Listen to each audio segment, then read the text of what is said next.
Of all the superstars on the roster, this guy is amongst the hardest working. That goes without saying.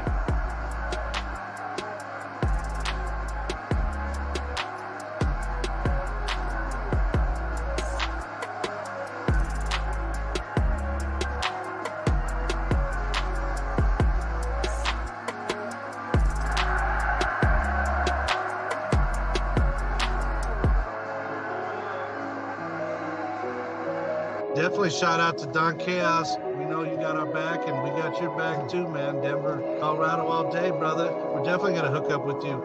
Much love to Carnival Spirits for putting us on as well on this YouTube, man. Shout out to you, Don Chaos, for, I mean, what is this, episode like 126 or something like that? Yes, sir.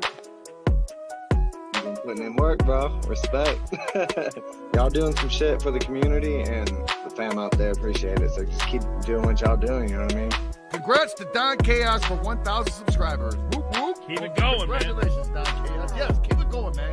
Good luck to you, fucking Don Chaos, and fucking hell yeah on your 1,000 fucking followers. You know who it is. It's Ouija Mac, bitch. Shout out to Carnival Spirits. And fucking shout out to Don Chaos one time. You know what's going on. This is my brother.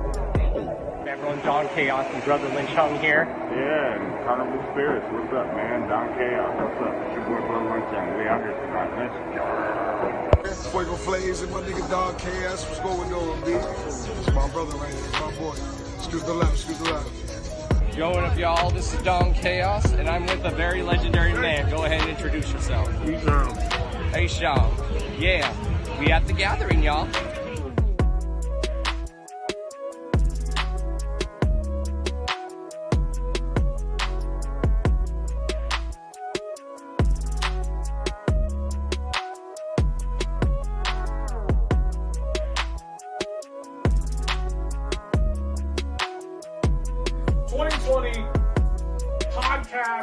Radio show of the year. This one's always controversial. Coming in number one, we got Hours of Chaos with Don Chaos. Ooh, look at that. Ooh, there. Congratulations, man. Don Chaos, Hours of Chaos.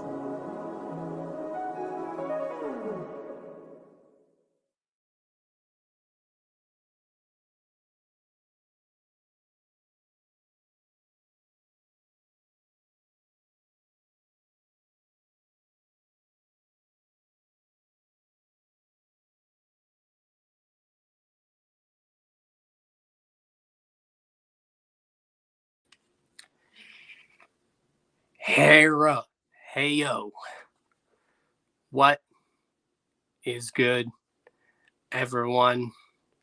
Y'all already know this. You already know who I am. You know who I am, but you don't know why I'm here. Yes. R.I.P.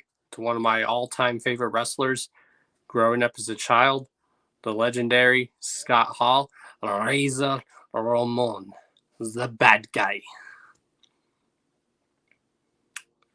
So let's have a moment of silence for him.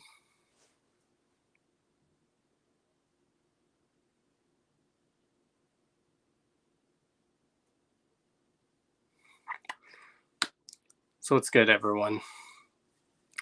What is up to the 4 people here? Now, again, don't expect many people to tune in here. I really don't care. You know, I don't make money off of this. I don't even make a profit off of this. I don't even make money on the side from this. This is just having fun, doing what we do. Now, also stale news today. Found out someone in my family passed away.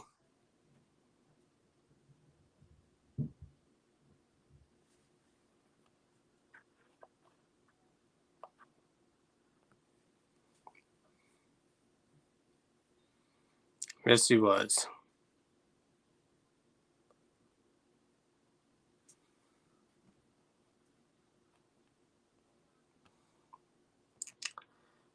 What is up? What is up?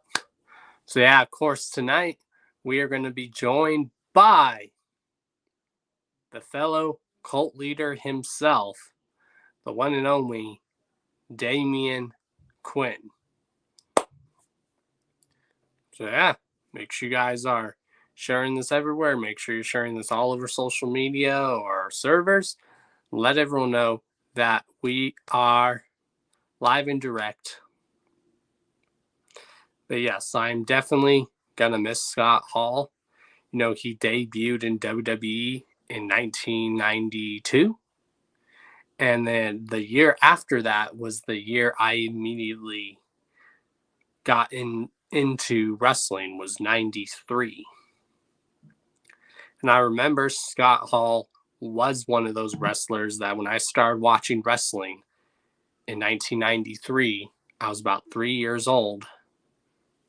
And he was immediately one of the first wrestlers that I really got into. He definitely had an impact on my childhood. Definitely had an impact all of our childhood. So, cheers to you, Scott Hall, and my great aunt who I found out passed away today.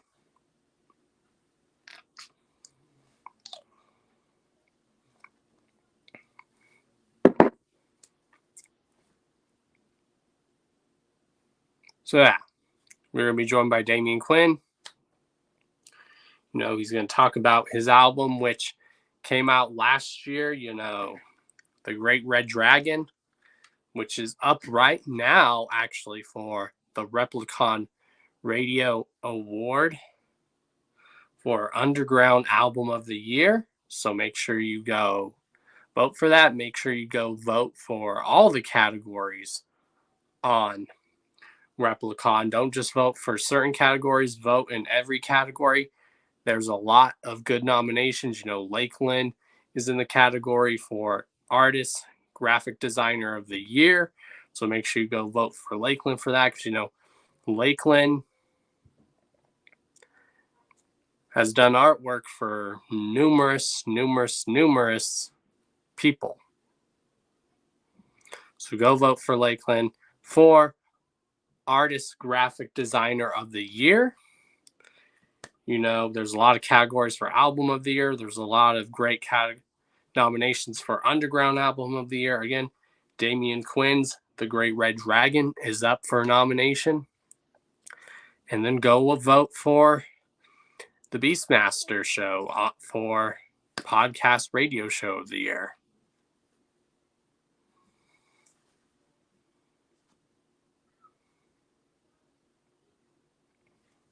You graduated in 93? Damn, bro. I graduated in 09 too. Was good, doobie-doo. Yeah, I graduated in 09 too.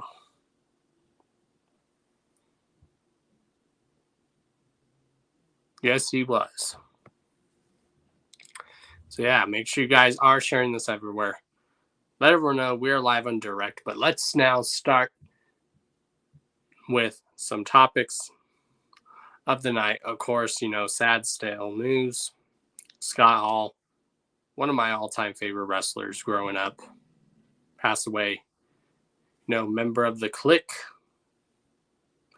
Too Sweet, founding member of the NWO, also member of the JWO.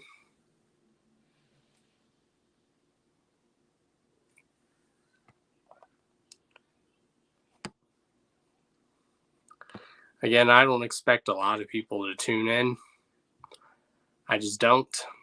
Because you guys know I don't make money off of this. I don't make a profit. Hell, I don't even make side money from this. But tonight we are being joined by fellow cult leader himself, the one and only Damien Quinn. We will be joined by him pretty soon.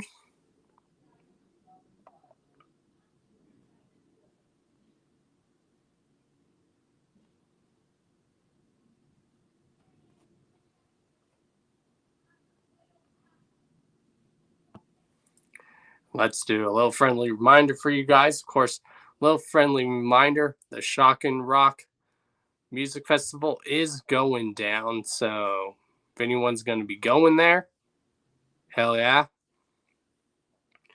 Y'all have fun. Seems like a pretty dope lineup. Also, the homies Beast Mode Warriors, as well as the rest of Grim Reality Entertainment, is going to be going on tour. This is definitely a tour. Y'all are, Beast Mode Warriors, LSP and GRE, Grim Reality Entertainment. I saw Grim Reality Entertainment's own Mr. Dosha in the chat. What up, dude? We definitely got to get you back on the show sometime, bruh. Also, that's going to be a dope tour. I'm definitely going to try to hit that tour up.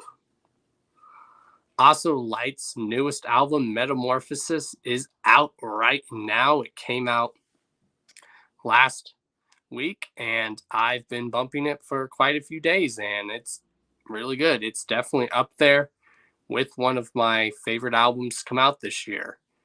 I'm loving what I'm hearing, and I will do a full-on review pretty soon once I get my physical copy in the mail.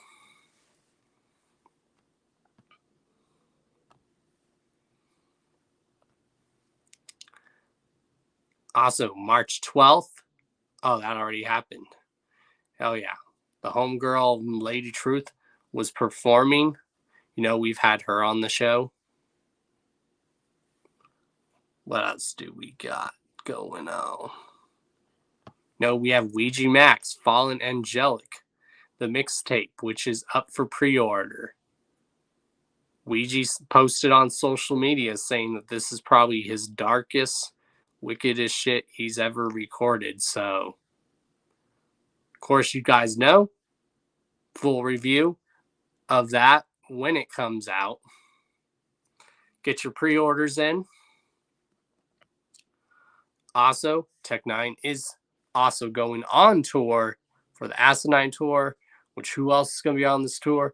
The one and only Joey Cool, X-Rated, as well as Mayday. Really excited for this tour.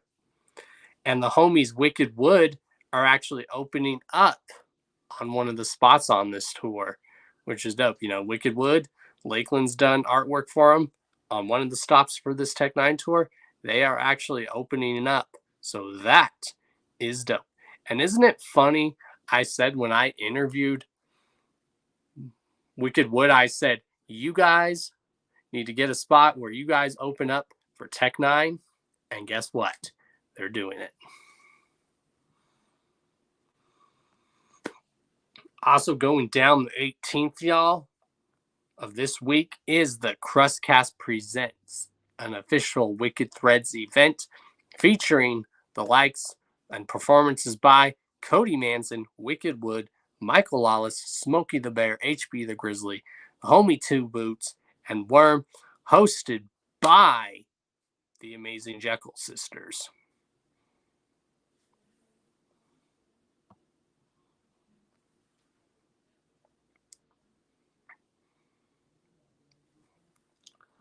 Also, if you guys haven't, Devereaux and Young Strife were recently interviewed on the Zab Show. Of course, we just had Young Strife on the show last week.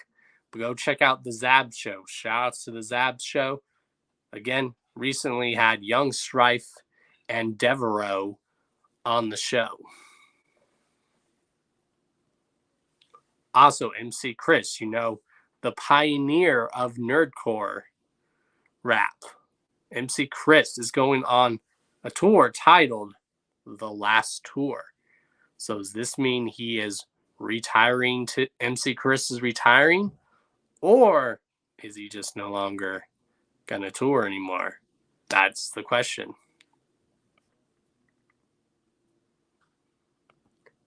Also, Mankini, the one and only Mankini. He has a dope interview series on his YouTube channel, so make sure you guys go subscribe to him. Shout outs to Mankini. He recently had the one and only Tom Wood. He interviewed him, which is dope. We've also had Tom Wood on the show, which is very dope.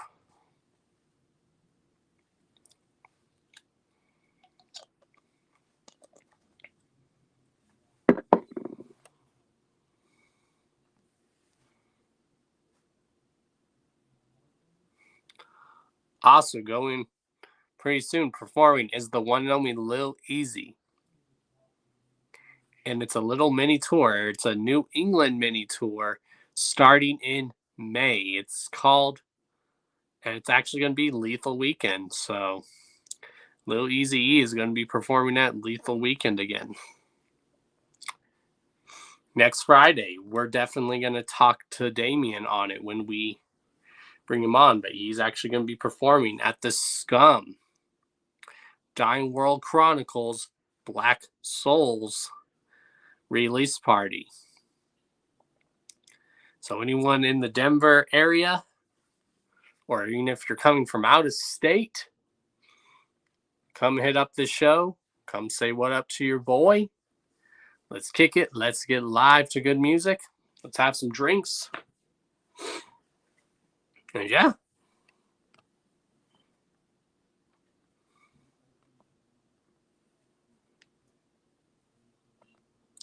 Yeah, Light did hit us with fire. He did.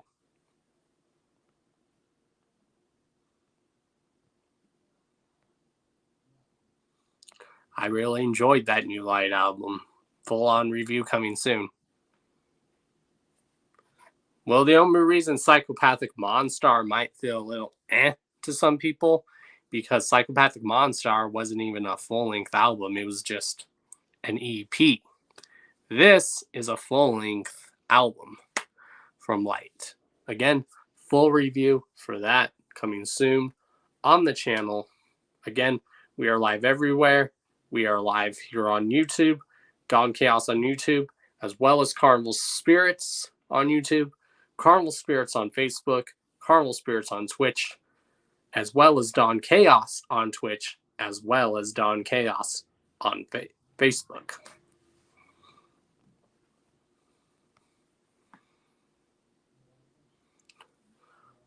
Oh, Strife definitely has got some very other good songs coming. Trust me on that, Lil Ninja. He's had dope songs before the Quest Sunday. He's had dope songs then, and he has dope material even coming out soon as well. So yeah, I'm going to go ahead and send the link to our guest, the one and only fellow cult leader himself, the one and only Damien Quinn. I want to hear a cult shit in the chat and an LSP.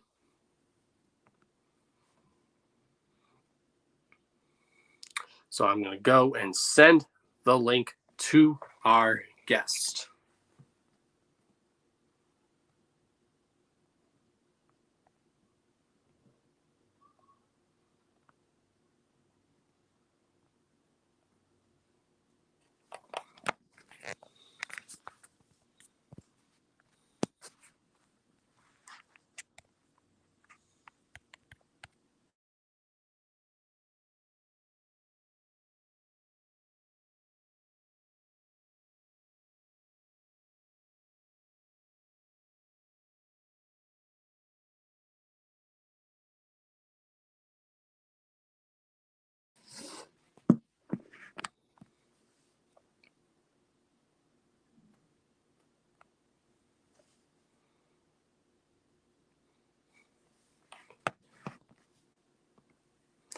Yeah, that's definitely a very good Light song.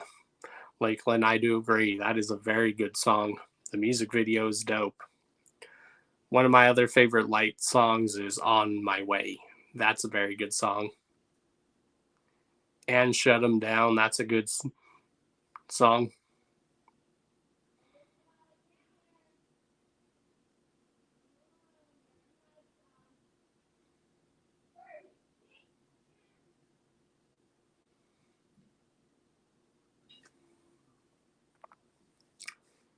So yeah, we're going to have the one and only Damien Quinn here on the show. Sent the link out. And now we just wait for him. So we're just going to chop it up while we wait for him. So what's everyone else been going on? How's everyone else doing? Shouts to the 6 people watching. Again, I don't expect a lot of people to tune in. I never have. I never will. And yeah.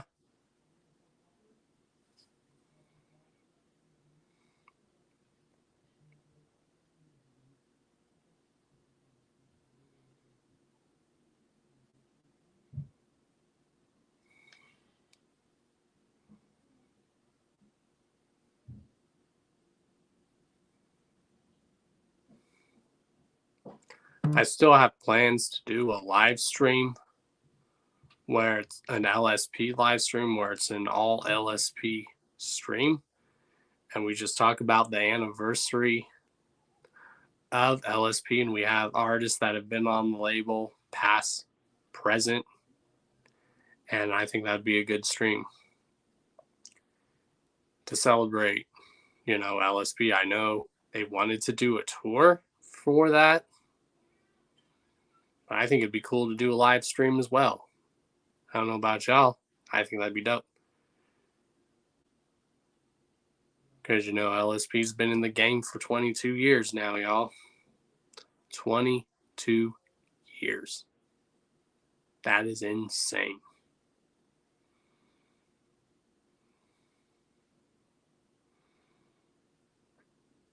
I've watched LSP grow, be this local record label to the label it is now, to where we just had people on the label from Colorado, and then we had people from out of state now signed to the label.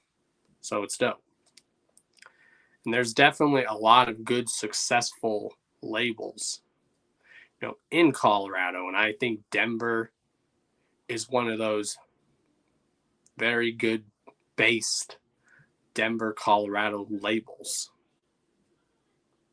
But now we have people from all over the country signed to the label. And I think that's dope.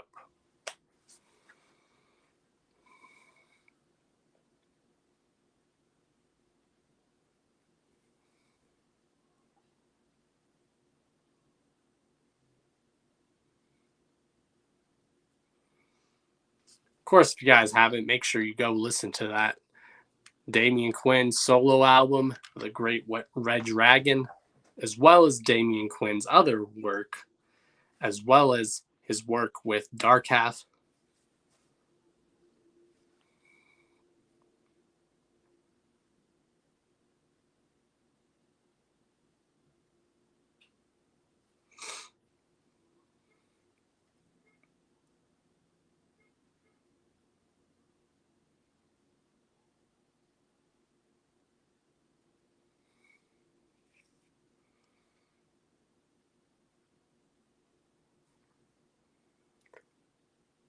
So as we wait for Damien Quinn, what all else do you guys want to talk about?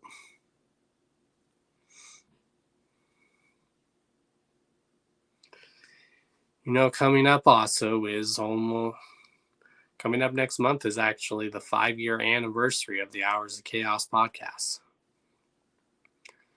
Yeah, that came fast. Can't believe it's already almost April. Oh my gosh, I've already been doing this podcast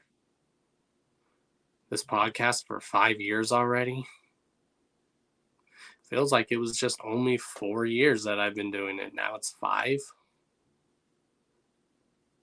Well, shit.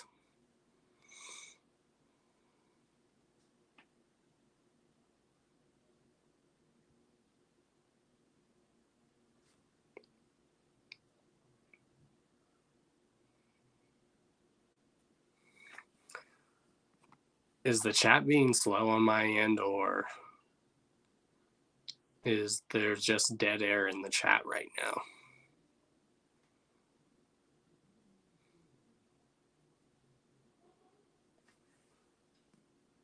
Let me see.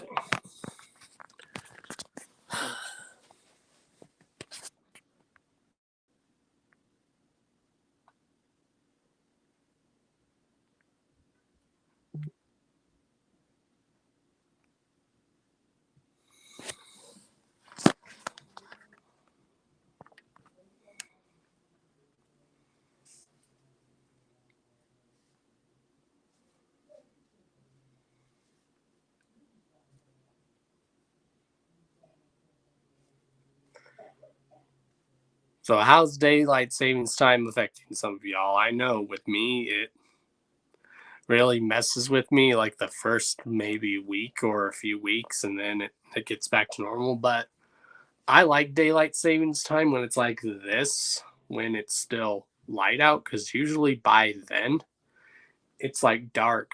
It's still like very light out here in Denver. So that's why I like daylight savings time this when it's like gets dark later. The only downside to it is when it's like 9, 10 at night and then it's still hot. That's the only thing I don't like about it.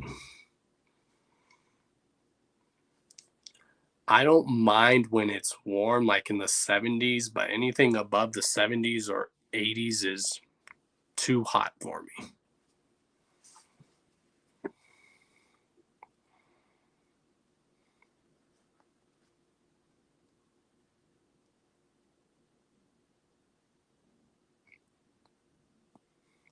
Well, I'm amazed my internet's actually being very steady tonight. It's not like how it was last week. Last week it just kept cutting in and out, and I don't know what that was all about. Yeah, I'm going to refresh. I don't know if the chat's just moving or on my end, or there's, again, just no interaction in the chat. So I'm going to refresh.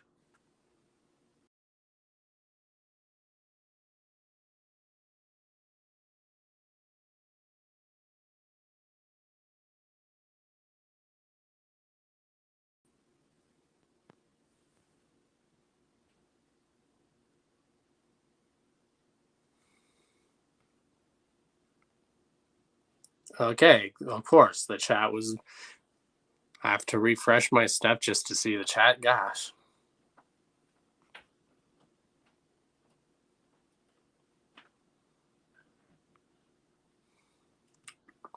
Holy shit, you guys said a lot since I refreshed. Holy shit. Don't know why it does that, but yeah.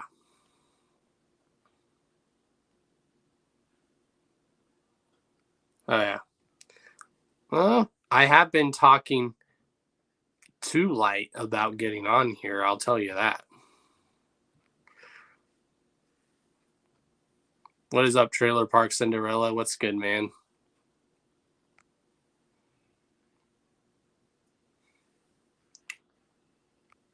Yep, I've been a supporter of LSP since its inception in the year 2000, since it first started.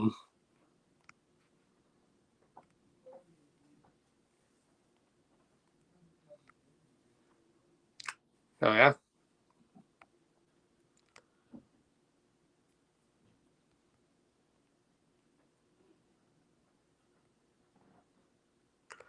Any speculations? I'm just excited for it. Question, has anyone gotten their copy of Wicked Vic yet? I still haven't gotten my copy yet, which is weird. I might need to go check my mail room. I've checked my mailbox, but I've not checked my mail room where I live. I mean, they pretty much... I'm glad they're explaining what the meaning of each seed of Yum Yum actually means in the booklet, because I do have plans to do a video explaining the meaning behind each seed as well, where I just show the image and then I'm reading from the booklet in my evil, sinister voice that I do.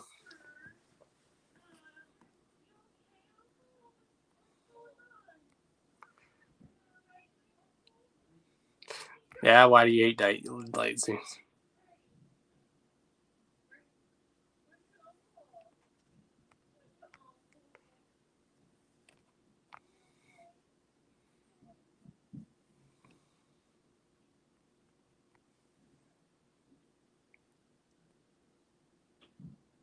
Huh.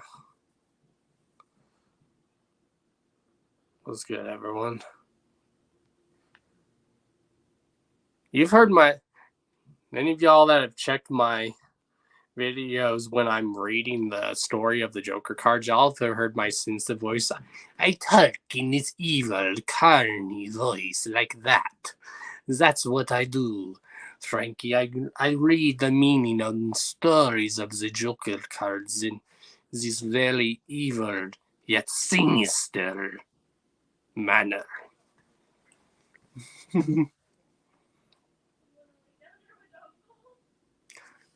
The whole inspiration where I got that voice was the voice when Alice Cooper was doing the intro to the Amazing Jekyll Brothers. That's what I based it from. But I also based that voice that I do when I tell the story of the Dark Carnival. I also based it off the guy who is on the intro of the Amazing Jekyll Brothers. That's pretty much what I did.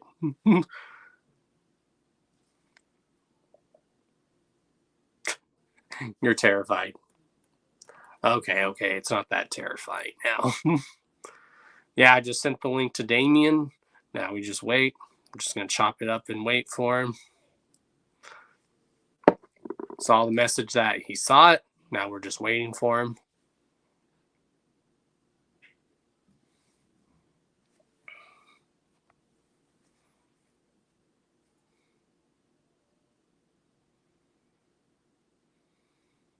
Yeah, make sure you guys go vote on the Replicon Radio Awards. Make sure you go vote for Lakeland for Graphic Artist Designer of the Year. You know, Damien Quinn, as well as other people, are up for Underground Album of the Year. You know, the one and only Devereaux is up for Producer of the Year, as well as Shaggy the Airhead.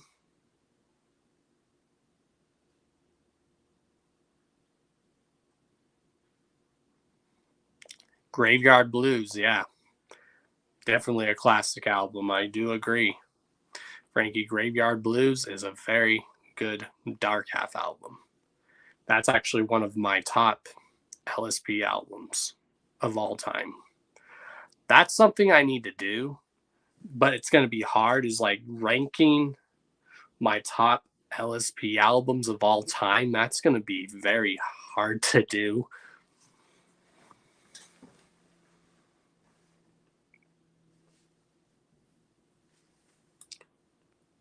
Yes, Chapters is a great one too. You know, R.I.P. Geno Cult shit.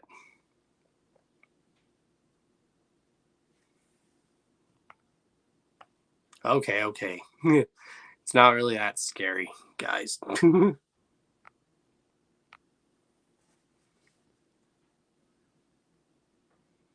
I just got a message from my work.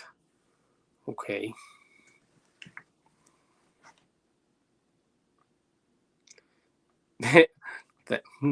Thanks.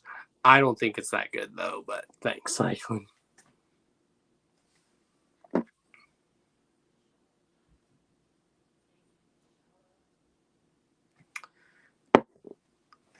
All right, let me see the update.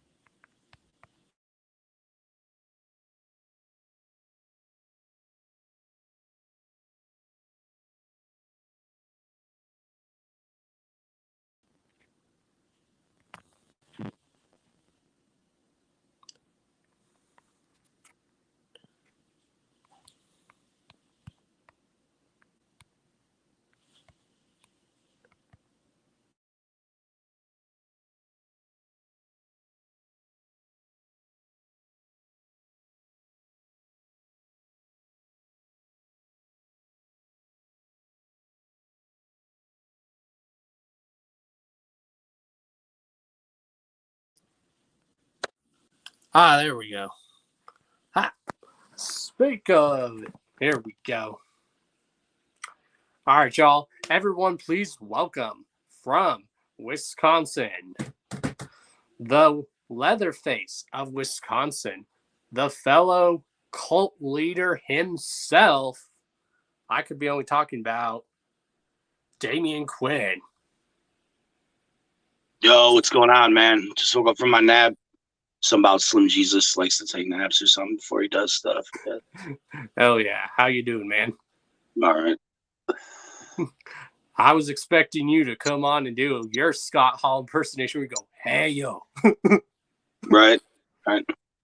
Yeah, that really sucks. That like really hit me. I was like, no. Because I'm like an old school wrestling mark, and I explained earlier that Scott Hall was like, when I first started watching wrestling when I was 3, he was like one of the first wrestlers that I like really got into. Yeah, man. Hell yeah, but welcome to the show, man. Of course, Hey. Great to have you on here. Of course, last time we had you on here was when we did our 10-year anniversary for Carnival Spirits. Hell yeah.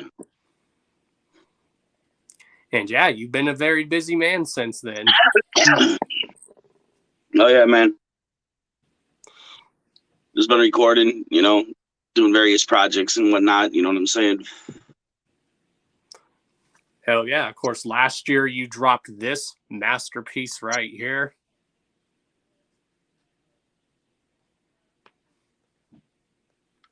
Which is actually up for the Replicon Radio for Underground Album of the Year. So congrats on that, man. No, man, thank them. Actually, that's awesome. You know what I'm saying? For nominating the album. That's really cool. And hey, you know what I'm saying? The fact you call it a masterpiece means the world to me. But my heart and soul into that shit, man. Hell yeah. And I was like, earlier before you came on, like people were talking about Graveyard Blues. I'm like, yeah, that's like one of my favorite LSP albums. I'm like, if I were to do a top LSP albums, that album, Graveyard Blues, would like be up there. Hell yeah. So we're going to do what we usually do when our guests come on. You just say who you are, you give a little brief history about yourself, and then we will ask with the questions and stuff. Okay.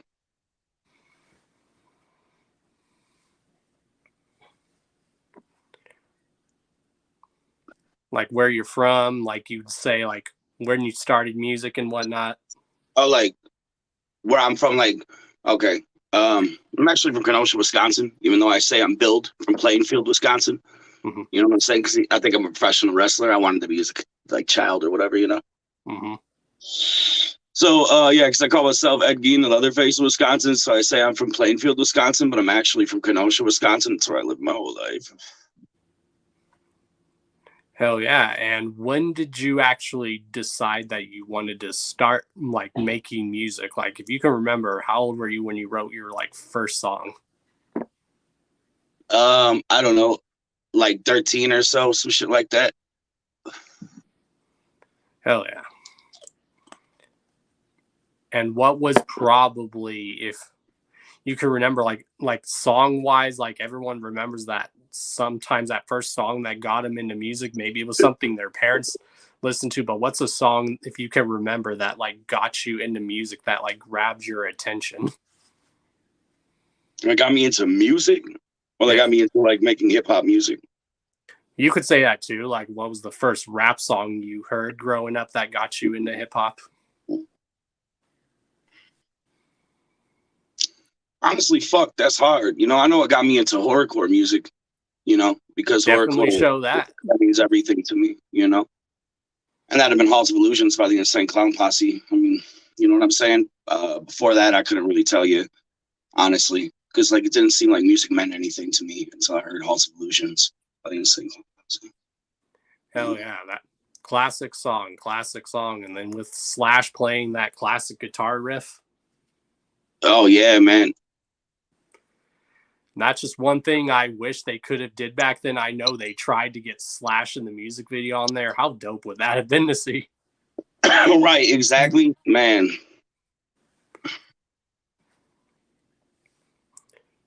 Yeah, it's kind of around the same time that I got into them. I got into them around like 97, 98, 99. I was about 7, 8, or 9, and here I am, almost 32. Word. But I've always like listened to music my whole life. Like I always grew up like in a very music family. Like my parents grew up listening to classic rock, so I grew up hearing that a lot growing up. Word, you know what I'm saying? Yeah, no, that's when I grew up. My mom fucking, that's all she listened to basically. She listened to a lot of shit, but it was a lot of whatever was like kind of cracking at the time, I guess. You know what I'm saying? So, you know, like, yeah, it could have been rock. You know what I'm saying? A little bit of soul, a little bit of whatever. You know what I'm saying? So, Hell yeah! And if you could pick, if or not pick, if you can remember, what's like the first album you remember like buying with your own money? was actually a fucking, I think it was a Kiss fucking CD, but it was a bunch of like, not shitty covers. Some were good, some weren't. It was a fucking, like, you know what I'm saying? A bunch of bands covering Kiss songs, you know? Mm-hmm. Probably better than any cover I did, so. But I was just fucking around, man. Shit, yeah, fucking, I think that was literally, yeah, maybe. There's always going to go back to ICP, because I think the first ICP tape that I bought was the Great Malenko. Mm-hmm. So that's what got me, you know, like doing hardcore music. So, but yeah, I think it was a kid. Yeah, is that Kiss? I don't know. Fuck a K. I think it was called Kiss My Ass or some shit like some fucking shit like that. Oh yeah, I remember that. Yeah. Hell yeah, of course. You know we got to be drinking on some Jaeger tonight. Hey, that's what's up, man. Hey, I'm gonna be actually in Denver on March 25th. Or 26, one of the two for Scum CD release party. Like I said, I just woke up from my nap. You know what I'm saying? Even though I'm not really looking like Slim Jesus right now. We'll have to get into that later. But yeah, hopefully, man, fucking, I'll be making it out to Denver March 25th, 26th. You know what I'm saying? And yeah, we'll be. Oh, you'll definitely see it out there. We'll definitely have some Jaeger shots together. Oh, really? For sure, dog. That's fucking tight, man. Like every time when I show up at an event, the second Scum sees me, he brings me to the bar. He's like, pour this man a drink. Does he? Holy shit. Like, especially like during the last release party, he's like, Don, come here. He pulls me into the bar. He's like, pour this man a drink. He's like, I told you I'm going to let you try some Eggnog and you're going to try it. I'm like, okay. Damn, some Eggnog. Yeah, and I've always heard it was good. I mean, I've always had Jaeger bombs, but Jaeger and eggnog together is actually phenomenal. Yeah, I never tried it, but that's what's up. Hell yeah. Like, of course, like, for those that probably don't know the history, explain, like, how you and Gino met and what made you guys want to form this, like, legendary duo, Dark Half. Oh, shit, man. Fucking... I knew Gino since fucking middle school or some shit like that. You know what I'm saying? We really didn't get along like that. You know what I'm saying? But fucking eventually, though, we fucking... actually, the only reason we didn't get along in middle school was because fucking basically over a girl or some shit. You know what I'm saying? And fucking... I don't know, man. I was trying to, like, you know, impress this girl or whatever that he was already with. And fucking... You know, he heard that she liked me or some shit and fucking kind of cock-blocked it or whatever. And yeah, man, that like, so there wasn't really like a beef, but I always kind of felt like, you know, back in the day, like, damn. And then, man, over the years or whatever, dog, fucking, we seen each other again at Burger King. We both worked at a Burger King and shit. And fucking was talking about music and shit one day. And then, yeah, man, fucking, like, my mom, out of all people, called me one day and, like, they were going to college together or some shit. And fucking, she was like, yo, I know these two dudes that rap. And I was like, word, you know, bring them in. And fucking, that was just kind of basically how Dark Half formed. You know what I'm saying? It was 3 at first, man. Yep, I remember that. It's weird. Like, I'm sure you remember the early days here in Denver when we would always play, like, different venues every weekend. Like, remember Club Luna, that small-ass bar/venue? No, actually, like, oh, man. I've only been to a couple venues in Denver, maybe, like, 3 or some shit like that. You know what I'm saying?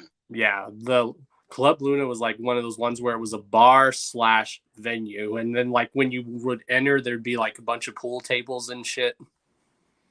Oh, word. Yeah, that was a good show. And how did that come about? Like, how did you guys like get signed to LSP for those that don't know? I actually got signed to LSP through Scum's homie Seville. Rest in peace, Seville, man. Straight the fuck up. Yeah.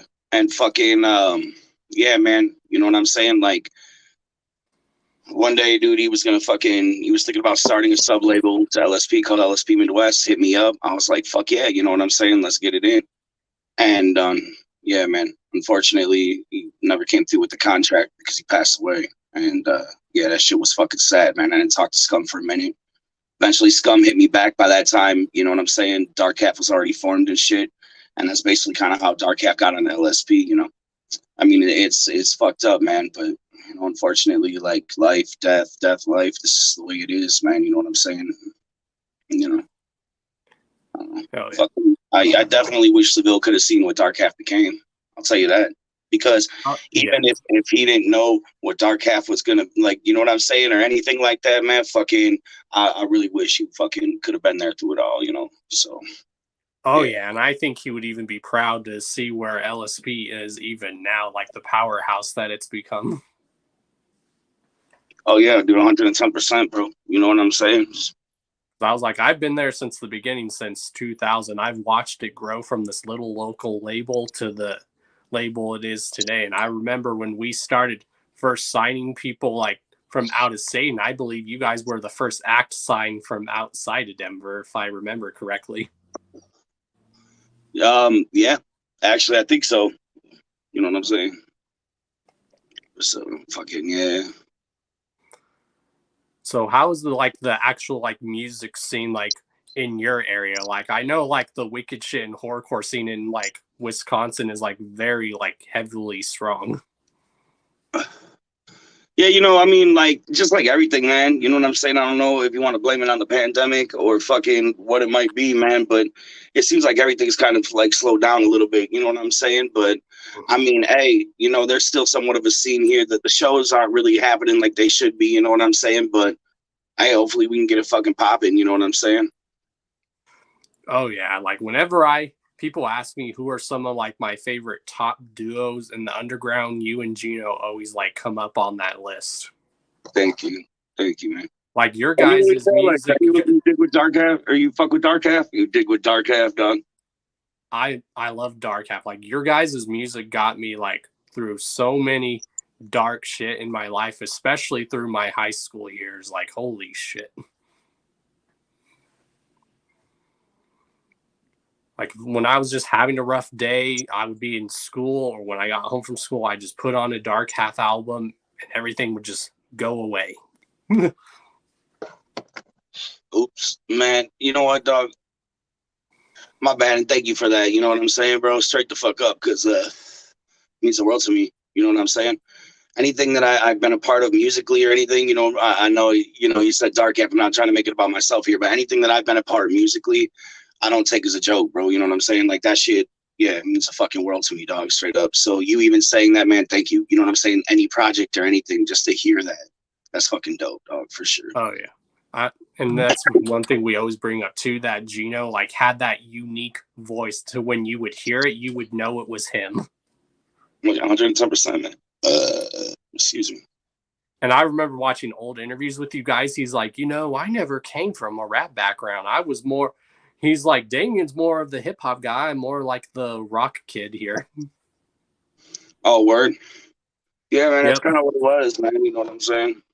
Like, you know, that's how Gino was able to do what he did. Man, he had different influences, man. You know what I'm saying? And he wanted to make something different.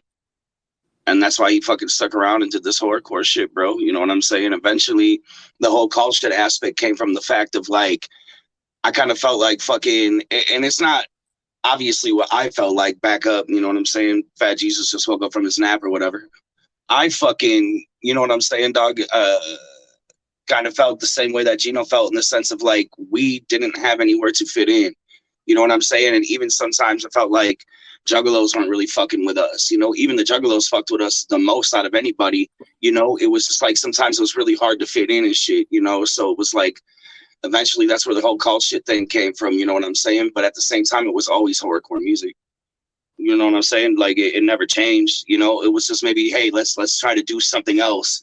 Try something different. Not necessarily jump in a different lane, but hey, man, maybe motherfuckers, man, they won't judge over here or some shit. You know what I'm saying? Yeah. But, like when you guys came out, like you guys really like, as far as I remember, because I've been like following horrorcore for years, I don't remember like anyone ever like full on singing in a horrorcore song. And then you guys came around. I'm like, damn, these guys are singing and they're horrorcore artists. Damn, these guys can sing. Oh, it's there, man. You know what I'm saying? It wasn't like fucking, Dark Half was the first to do it or anything. But it's just that Gino had a different sound. He had a sound that could have been more mainstream. You know what I'm saying? I mean, I always stick to that, obviously.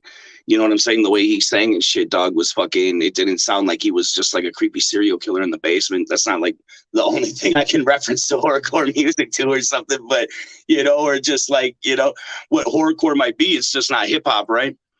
Exactly. Horrorcore could be, right? It could be fucking horrorcore hip hop, horrorcore rock, baby horrorcore, whatever the fuck. You know what I'm saying? So what is it? Horrorcore poking out or something like Exactly. whatever, dog. At the same time, though, man, fucking, he would try to, you know what I'm saying? That's the mixing genres thing, dog, and doing something different and shit. You know what I'm saying? Fucking. And I think that's one thing you guys did. You guys were good at like genre bending and stuff. No, he was. That's what he did, bro. I always tried to stick to my roots, you know what I'm saying? But at the same fucking time, though, man, I always tried to stay on subject with tracks with him and shit. It's not like everything obviously was fucking gore to the max, You had to scale it back just a little bit sometimes. And yeah, that'd be hard for me, dog. And it still is, you know what I'm saying? But at the same time, though, man, it's just pushing forward, you know what I'm saying? Trying to do something new. So, and yeah. It's fucking sad, dog, because like I was saying earlier, I apologize, I'm high as shit. Yeah, man, to get him on the fucking hooks like that, it was refreshing. You know what I'm saying? And exactly. Yeah, it was. Like I said, this is fuck, man, 07, 08, something like that, dude. So to hear something, somebody sing like that on hook was like, wow, you know what I'm saying? And that music will live forever.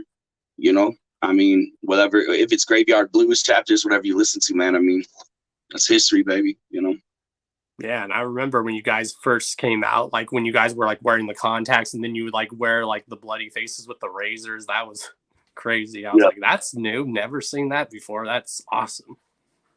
Oh, word, man. Word. Yeah, I haven't really seen too many people use prosthetics.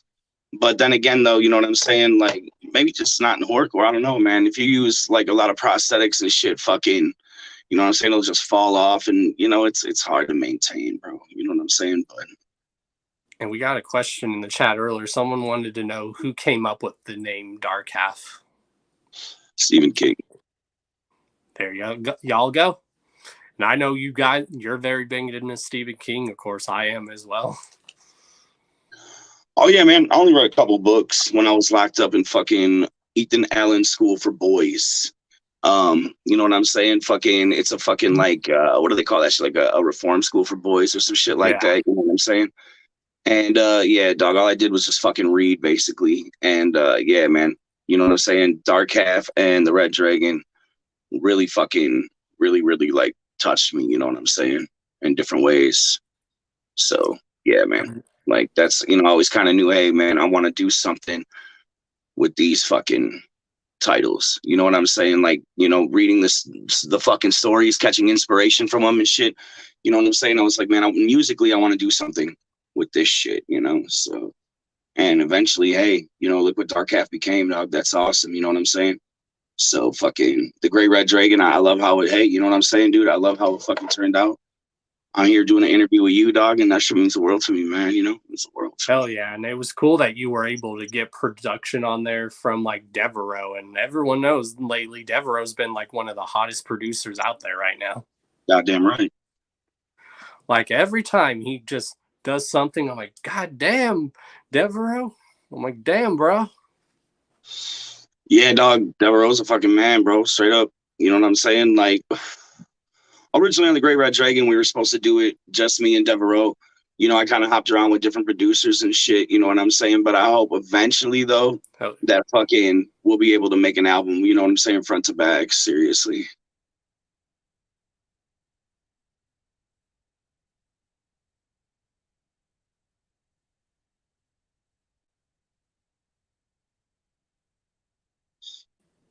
I'm still here. Okay. My internet sometimes fades in and out, so if that happens, you could like continue talking until I come back. Oh, okay, for sure. And I know in another interview you were saying you were almost going like with like almost like a punk influence with the Great Red Dragon. Fuck, man. I just, you know what I'm saying, bro? I just do my thing, man. Whatever I'm feeling at the time, you know what I'm saying? That's probably why, like, looking for different producers and shit, different beats, you know, not necessarily just like producers, beats and shit, you know what I'm saying, dog, and whatever the fuck, you know what I'm saying? It's whatever I'm feeling at the time. Maybe at the time I'm like, shit, man, you know, I want to make a fucking punk rock joint. Maybe I want to make a fucking hip hop joint, you know what I'm saying? Just whatever. So with the Dragon, I tried to stick to a theme. And that one I would say is probably a little more, you know, theme orientated, I guess, than fucking Disorder, which is more of kind of just like, you know, a little bit of everything, at least trying to be. I don't fucking know, you know what I'm saying, dog? Like, and that's one thing I always liked about you and Gino, and when you guys would be Dark Half, like every release you guys did would sound very different than the last, and that's what made it dope. Man, thank you, man. Straight the fuck up. Straight up. Because that's one thing I've always liked about artists, when they're not afraid to make an album sound very different than the last. I mean, if they still do some of the music you know and love, cool, but if they want to step outside their comfort zone, I don't see anything wrong with it sometimes. Hey, you know what I'm saying? You got to do what you got to do, man. Straight the fuck up. You know what I'm saying? Like, that's one of the many reasons I've always told people why ICP is one of my top favorite groups of all time, too, because every album they release sounds very different, and it sounds with the times, and you can tell the influence by each album. Like, when you hear Carnival of Carnage, you can hear a lot of Beastie Boys influence when you hear that stuff, or even NWA. And then with Malenko and Jekyll Brothers, what was popular around that time? A lot of the rap rock, or as the media called it, rap metal. Yeah. Yeah, man.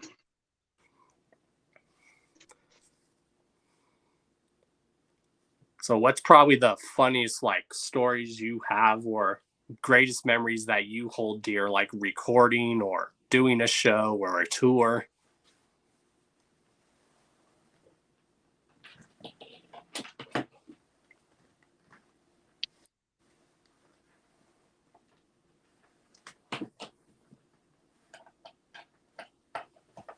Had to plug in my light. No, all good, man. But yeah, what's probably one of your favorite tour memories, if you have one, or one of the funniest things that ever happened to you during a show? Shit, dog. Unfortunately, man, probably Anderson, Indiana. And that's not unfortunately, though. But my big ass just decided to fucking stage dive one night, man. And just, yeah, man, I accidentally took out a homie, bro. You know what I'm saying? Like, I ain't mean it, bro. It was like a fucking torpedo, dude. You know what I'm saying? Some shit like that. Went to the crowd. Fucking, yeah, man. And that's about it. Yeah, I remember those days, even when you guys were first coming out, like signed to the label here. There was times where you guys would jump in the crowd and mosh pit with the crowd. Oh, yeah, man. You know what I'm saying? Fucking, depending on the night, the weather, what drugs we took, whatever. You know what I'm saying? Rockstar shit, bro. Yep. And you guys were notorious, like, at shows here, especially for being like the mosh pit kings. They're like, oh, it's here they come. Oh, shit. Yeah, man. Big dudes, man. You know what I'm saying? For real, bro. Like, fucking, you know, hey, but if you have dedicated fans, dude, they'll fucking, you know what I'm saying? They'll crowd surf you, bro.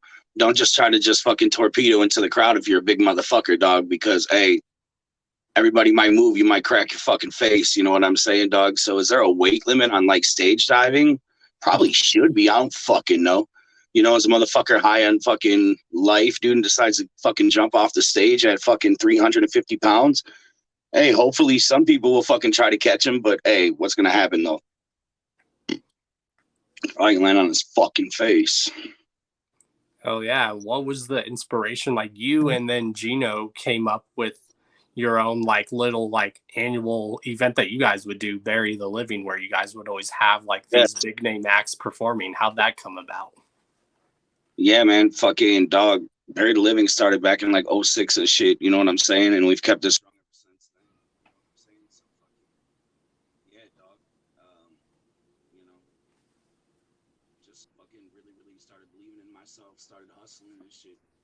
And we made it fucking happen, dog. You know what I'm saying? Fucking, yeah. Me and the team, man. Hell yeah.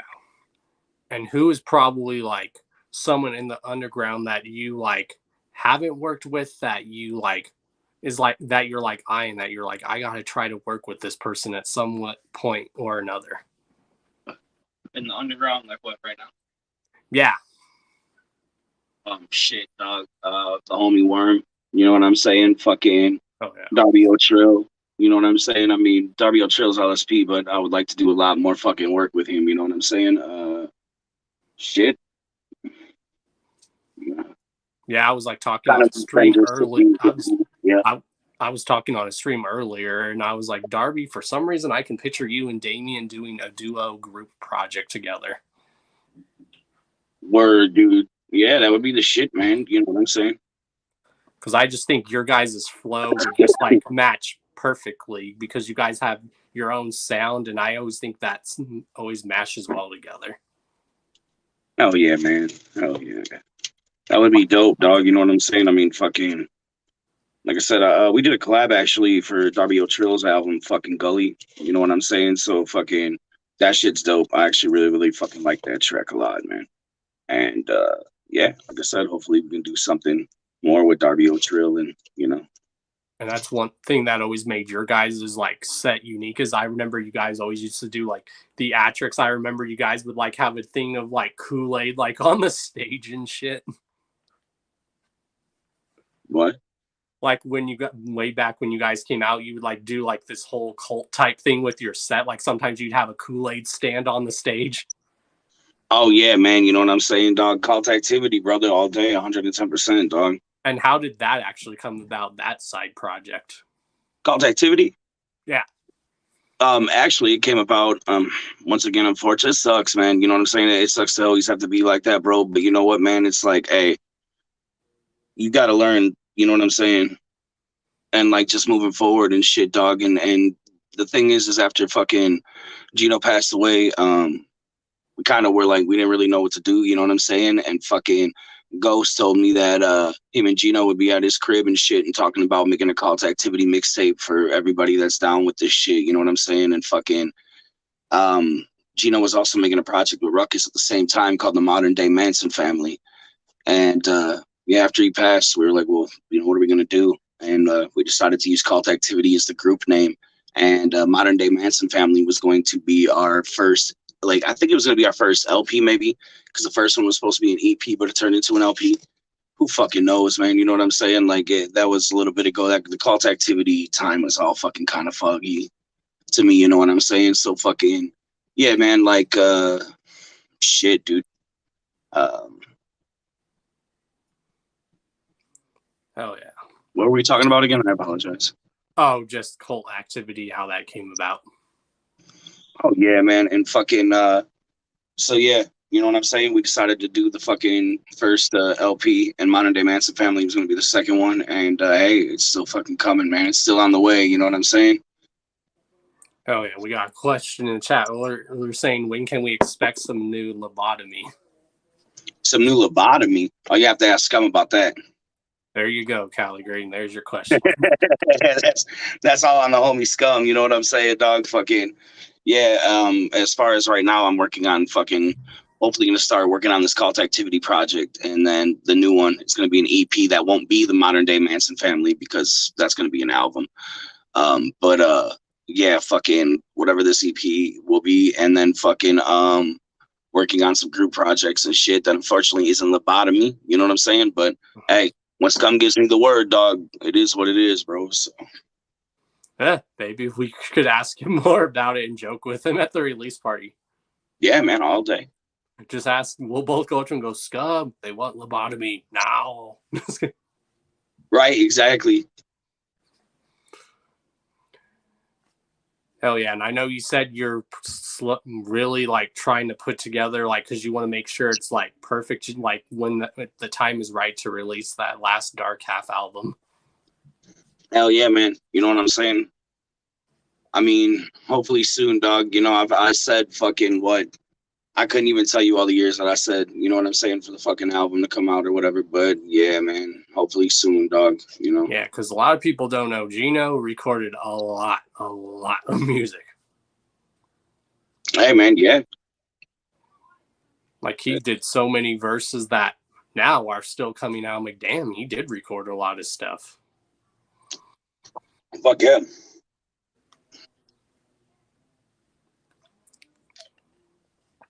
And it's just crazy how, and it's awesome how he's already considered a legend in this genre too, as well as you, like a veteran as well. Right, man. Thank you. I appreciate that. And I think when you can make that big of an impact in just such a short amount of time, you've done it. Yeah, for sure. Now, if you had to pick, since like you really love the horrorcore genre, if you could pick, what are probably your top 3 or 5 horrorcore dark hip hop albums of all time? House of Crazy, Season of the Pumpkin, Esham, Close Casket, and King Gordy the Entity. Maybe King Hardcore Volume 1. Have I ever said that before? Depending on the weather or some shit. I don't know. You know what I'm saying? But pretty much the Entity, Close Casket, and Season of the Pumpkin. Oh yeah, we got a question saying, do you have any like music with Q Strange like coming up, or have you ever done anything with Q Strange? No, but I'd fucking love to. You know what I'm saying? I mean, I've covered a Q Strange song as a fan, but I never actually got to work with him as an artist. You know what I'm saying? So, yeah, that dude is a beast. Yeah, man. Hey, fuck yeah. Like he recently just came out of like retirement, like came back like to the horrorcore genre, and he came back hard. Word. I was like, Q Strange, holy shit. Yeah, that is hard for me to choose my top list. Like I have plans to do a top list of that, but I'm like, that is just going to be hard. I know one of them is definitely Insane Poetry's Faith in Chaos. But yeah, Close Casket by Esham is one of them. Definitely Brother Lynch's Season of the Sickness, and then definitely the Flatliners, the USA album. Jesus. Like I had the honor of actually interviewing like both Flatliners, and that was a very good interview. No, yeah, that's awesome, man. Shout out to the Flatliners, man. Yeah, those dudes don't get a lot of more credit than they should. They've even said when I interviewed them, they're like, yeah, there was like other horror artists out there, but we were probably the first act to really coin the term horrorcore. Fuck yeah, hey. I was like, yeah, you guys were. Hell yeah. And I'm actually supposed to have them on again somewhere down the line, like especially for the anniversary of that USA album. I'm like, it's crazy how you guys made that much of an impact just off of one album. Hey, you know what I'm saying? I mean, Graveyard, fuck. We're talking about like fucking Dark Half, right?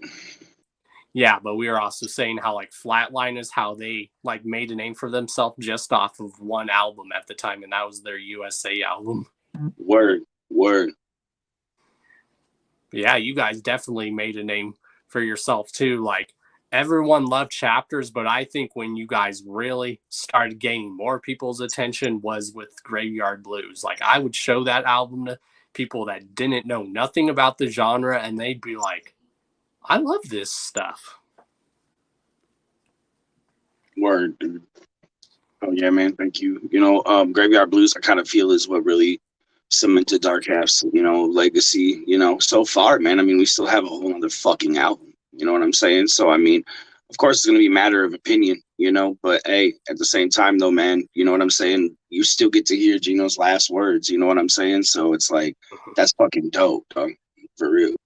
Yeah, and I'm glad that you're like waiting the right time to do it. You're like, okay, when's the right time to do this? I'm glad you're taking your time, and I like artists that do that.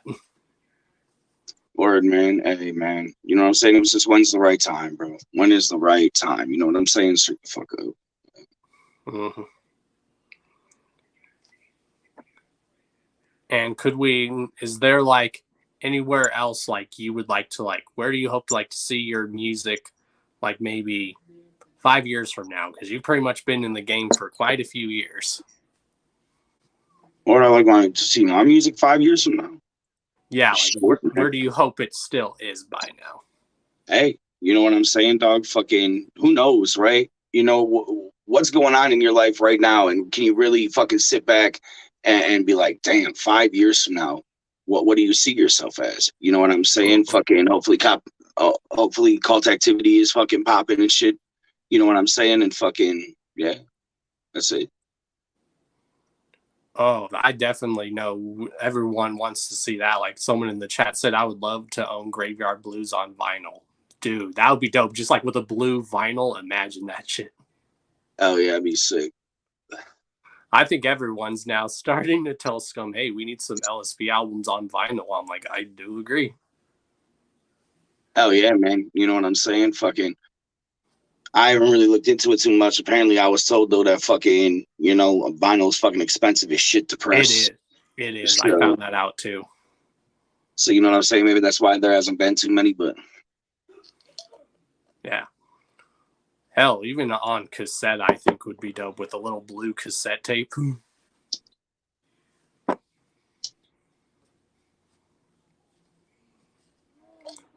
And you've actually had the honor of actually playing and opening up for a lot of notorious people in the scene and stuff.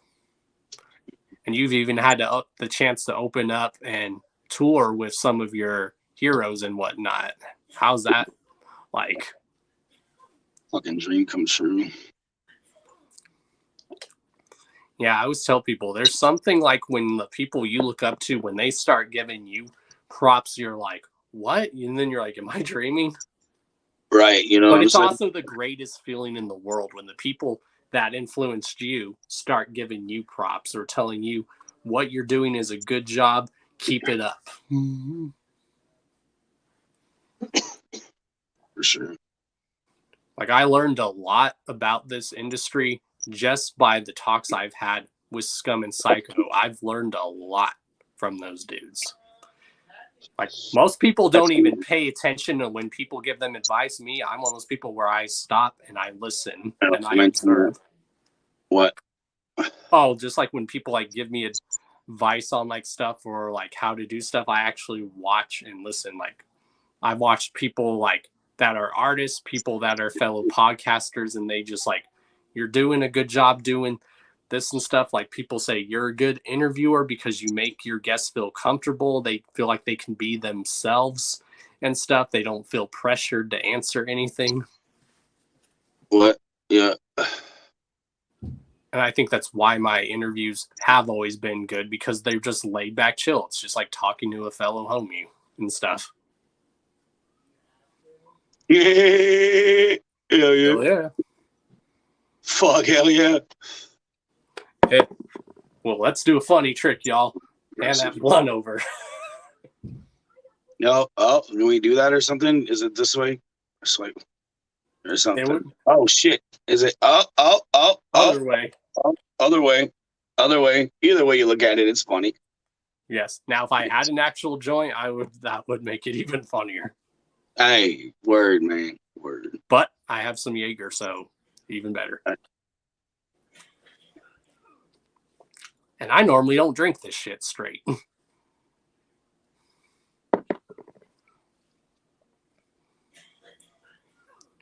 And who can, like, I know you always like to surprise people, but if you could, like, this year, who would you want to have or try to get on Bury the Living? Because I know every year you guys always step it up. Yeah, man. I mean, you know what I'm saying? It's kind of depending on fucking what's cracking and shit. You know what I'm saying? I mean, I look to fucking Denver, man. I look to fucking Gorefest, you know, the Gorefather Scum, baby, LSP to see what's cracking. You know what I'm saying? And then I try to bring that home to the Midwest. You know what I'm saying?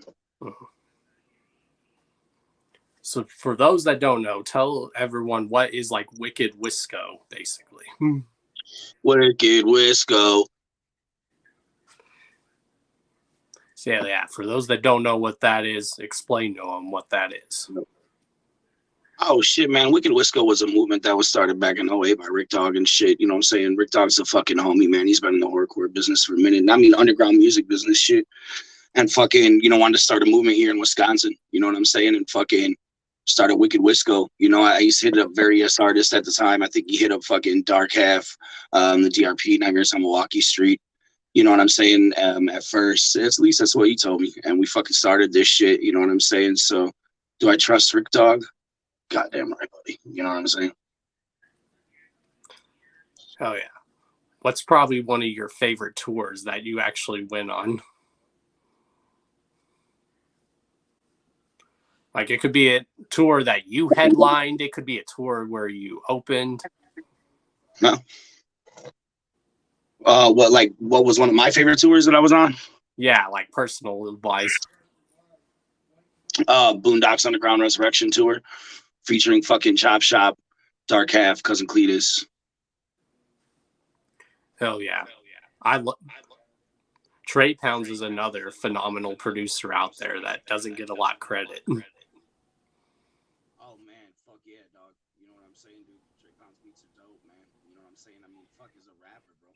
If they say you can't be a rapper or a producer, you know what I'm saying? I mean, hey, whatever the fuck you want. You know what I'm saying, dog? Like, it's always a debate. Everything's gotta be a fucking debate. You know what I'm saying, dog? Like, it's still bit both. Yeah, I remember like when one of my homies first seeing Trey Pounds live, and they're like, that dude looks very familiar. And I told them, look at him again. And they're like, no shit, I'm like, yes. And they're like, that's Shaggy's little brother. I'm like, yep. Goddamn right, man. Like the way that man produces and just records, it is phenomenal. Fuck you, bro. Trey Pounds, that dude. Yes, he is. And if any of y'all have never seen his live show, y'all need to. That dude brings energy to the stage, too. Oh, yeah. That's one dude I could definitely see you working with on a track in the future. Oh, yeah, dude. Trey Pound all day.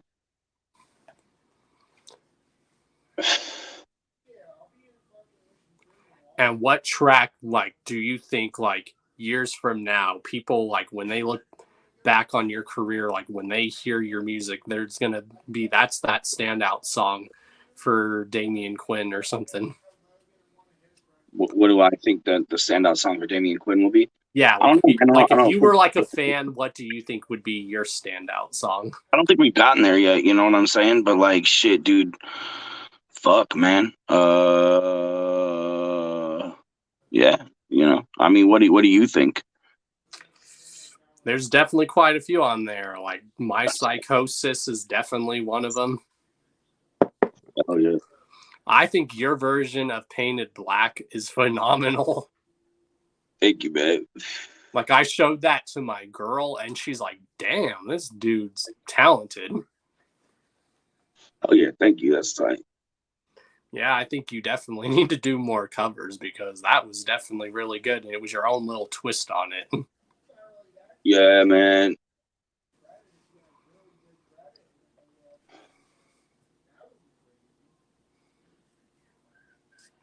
Whoops. And I know you guys have also like done like events at the gathering, like where you guys did that like what that snuff like tour or that show you did, 50 Shades of Snuff.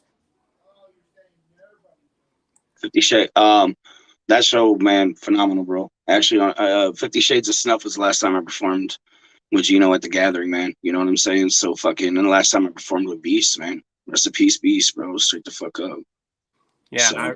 And I remember always saying that needs to be an annual thing at the gathering. I'm like, 50 Shades of Snuff needs to be an annual thing. Even if I'm the one that's hosting it and introducing everyone to the stage, I will do it.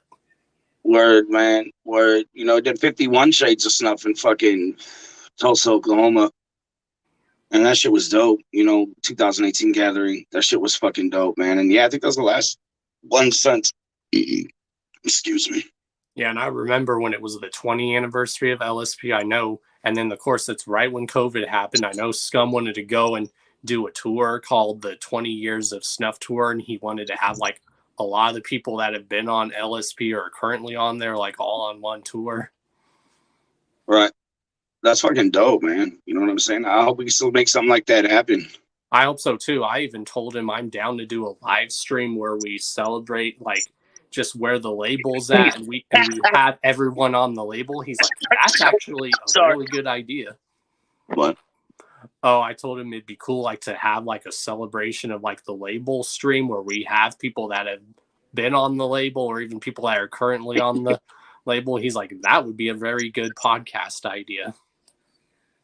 Hell yeah. Hell fucking yeah. Because there's another live stream series I have planned to do too. It's called A Trip Down Discography Lane, and that's where I have an artist or group come on and they review their discography with us. And I think that's something that's never been done before. And they go, oh, here's something about this song you probably didn't know, or here's something that influenced that song. What? Oh, I said, I think that's something that's hardly ever been done before, where artists come on and they like review their discography. Oh yeah, man. Fucking, you know what I'm saying?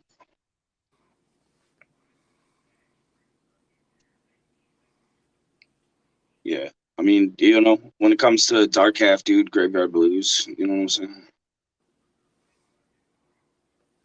Hell yeah. And like, I have a homie who's in the chat, like, Lakeland, if you ever want him like to do any like type of artwork for you or art piece, whether it's art piece for a shirt design, an album design, just hit him up and he will definitely do some artwork for you. Like, he's done like a lot of my logos. He's done a lot of artwork for people. Like, he actually did the album artwork for Project Born for the release that they dropped last year. Hell yeah, man. Rest in peace, Hat Pint, man. Yeah. That definitely really shocked me too. I did not see that coming. Yeah. I've had the honor of also even interviewing Frank Nitti, such a down-to-earth dude. Very humble. It's not even like that. I just gotta get them, you know what I'm saying? Mm-hmm. And I've even learned from like talks that I've had with Frank Nitti when I've had him on the show. He's always given me advice. Like, I always try to take advice from people that have been around like longer than me, and I just watch and I learn from them. Yeah. Because I always tell people, you're never too old to learn stuff. You're always at the right time to be a student of something. Yeah. Yeah, man. Yeah. Frankie's given me a lot of advice, and then Scum and, like I said, Psycho, those two have given me like a lot of advice. And you just, when they talk, you just sit there and you listen to them. Oh yeah. Oh yeah, man.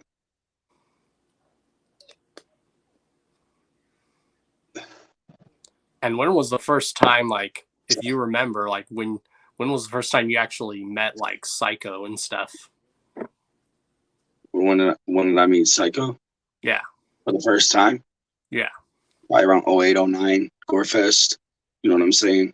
Gave props to Dark Half and fucking, it was dope, man. You know what I'm saying? Been cool ever since and shit. Hell yeah. And that's why I've always told people, like, I think in the Midwest and the East Coast, like, you guys were like listening to Esham and all that stuff. And then here in Colorado and the West Coast, we were like bumping Insane Poetry and Brother Lynch Hung and shit.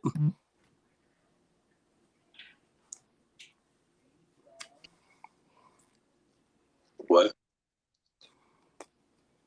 Oh, I was saying how like it seems like here in Colorado and then in the west of the West Coast, we were like bumping like Brother Lynch and Insane Poetry, and then in the Midwest, y'all had like Esham and ICP and stuff. I always just thought that was cool. Yeah, man. You know what I'm saying? Before social media and shit, dog, fucking, you know what I'm saying, man? Everybody was just doing their own thing, dog. And I feel like ever since social media, it was able to kind of pop off. People were able to fucking kind of explore different things and stuff. You know what I'm saying? And hey, maybe everybody came across something, man, you know?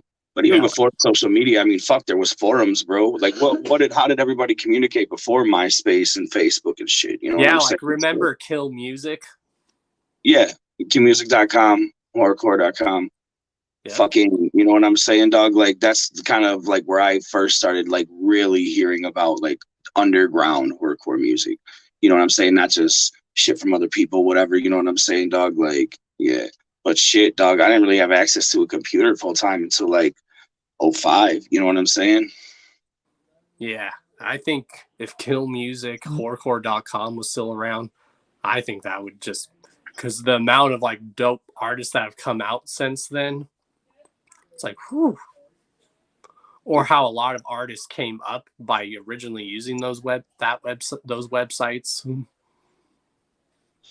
Oh yeah. Oh yeah. I mean, you know what I'm saying, man.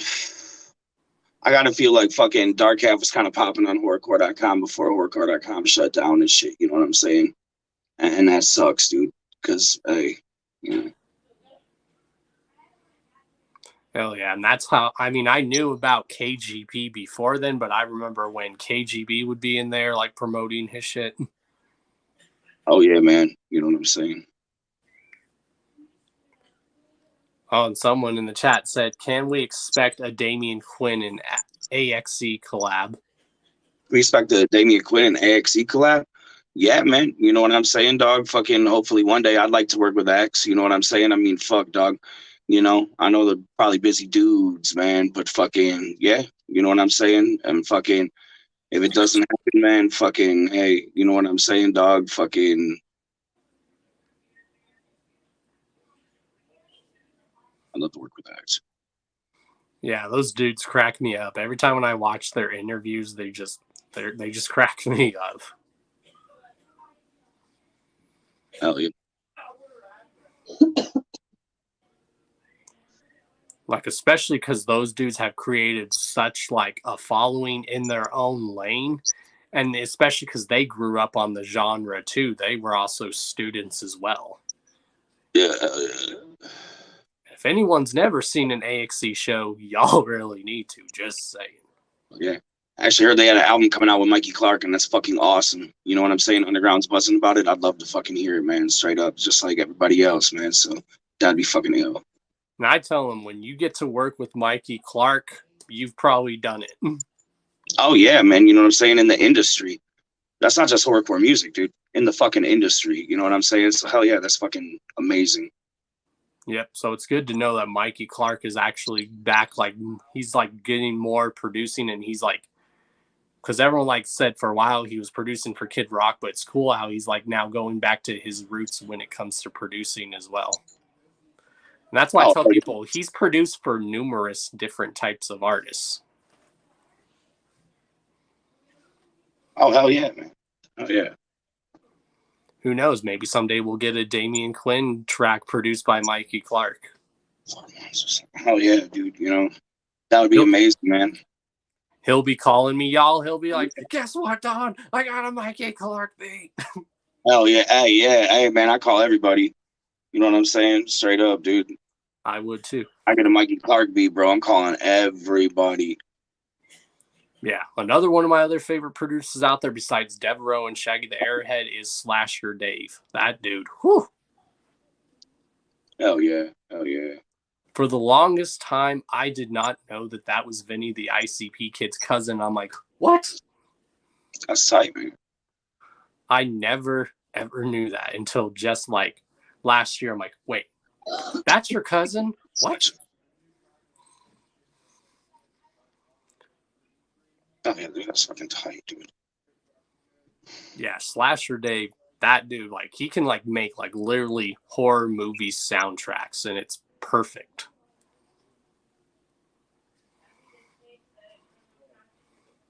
That's definitely a dude I definitely want to get on the show. What? Oh, Slasher Dave is definitely one of those dudes I would love to get on the show. Oh yeah, man. Fuck yeah. Fuck yeah. I think my room is a little bit inspired by actually Vinny, the ICP kid. A little bit of Don't Tell Mom Babysitter's Dead. Yeah. Yeah, that dude is way down to earth and chill. Oh yeah. Yeah, I remember watching like Shockumentary religiously when I was like just this little kid, preteen, and then in my teen years. Oh yeah. Like back in the day, someone like actually uploaded the whole documentary to either YouTube or back when you can upload videos through Google. Remember that? Wait, yeah, bro. Oh, you saw really? No, you could just upload them right through Google. Yeah, and that's where someone like uploaded, and that's how I used to watch the documentary. And I was like, gosh, you can't even upload through Google anymore. It just shows how far we've come. Like, I even remember following you guys when you guys first came out, even in the MySpace days. Excuse me.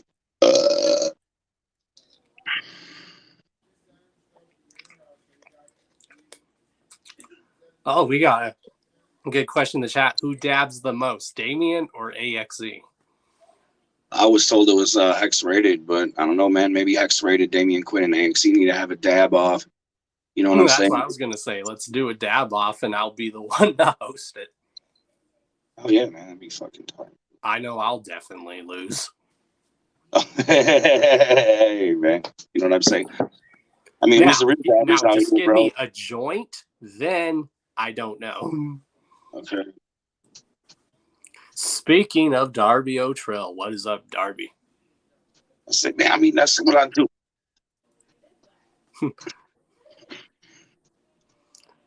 What's up, Darby? We see you. Yo, shout out to Darby O'Trill. That's my dude, man. Yeah, he even thought it surprising when I told him, like, Darby, I think you and Damien could just do a group project together. I just don't know why. I could just see it. I was like, not just a collab song, What? a full-length, like, collab project. Oh, yeah, man. That would be fucking amazing. You know what I'm saying, dude? Like I said, I want to make more music with Darby O'Trill and shit. You know, we fucking did a collab together. Dog, I would love to do an album with him or something, man. You know what I'm saying? Maybe we can get behind the scenes and make it fucking happen. Do it like Wicked Wisco meets, like, The Swamps or something. Yeah, exactly.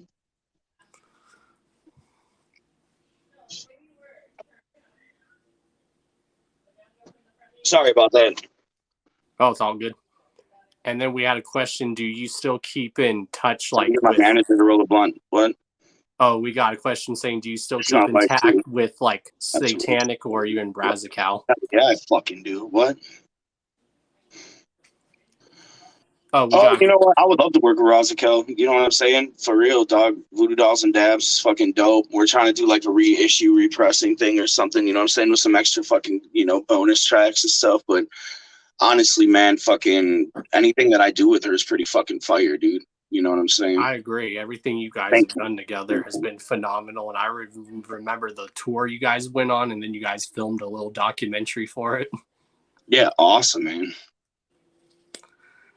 That's one thing I think, like, a lot of artists should do now is they should do tour documentaries more, because I always think that's just cool to see that side, because then it's always some of the most entertaining shit you'll ever see. Yeah, yeah. Like, I know Scum, he's supposed to go on tour with Light, DJ Clay, and then Big Hoodoo, and they're, like, filming a documentary for that tour. I'm like, yes. Hell yeah.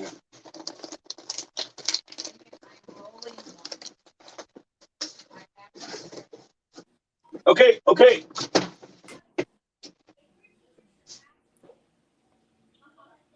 And y'all already finished with me? Come on, that would have been funny, man. Seriously. Hell yeah, bro. I only know the Earl album and that's it. Did you say something? Oh, I was saying how most artists should, like, film, like, documentaries more when they go on tour now. I always find that stuff entertaining. Too. Which that's something I've always done. Like, I've always made that my main thing every year I go to the gathering, to try to, like, compile all this footage together and then make it like a documentary chronicling, like, on my way to the gathering, and then when I'm there. I always find that stuff really cool to do.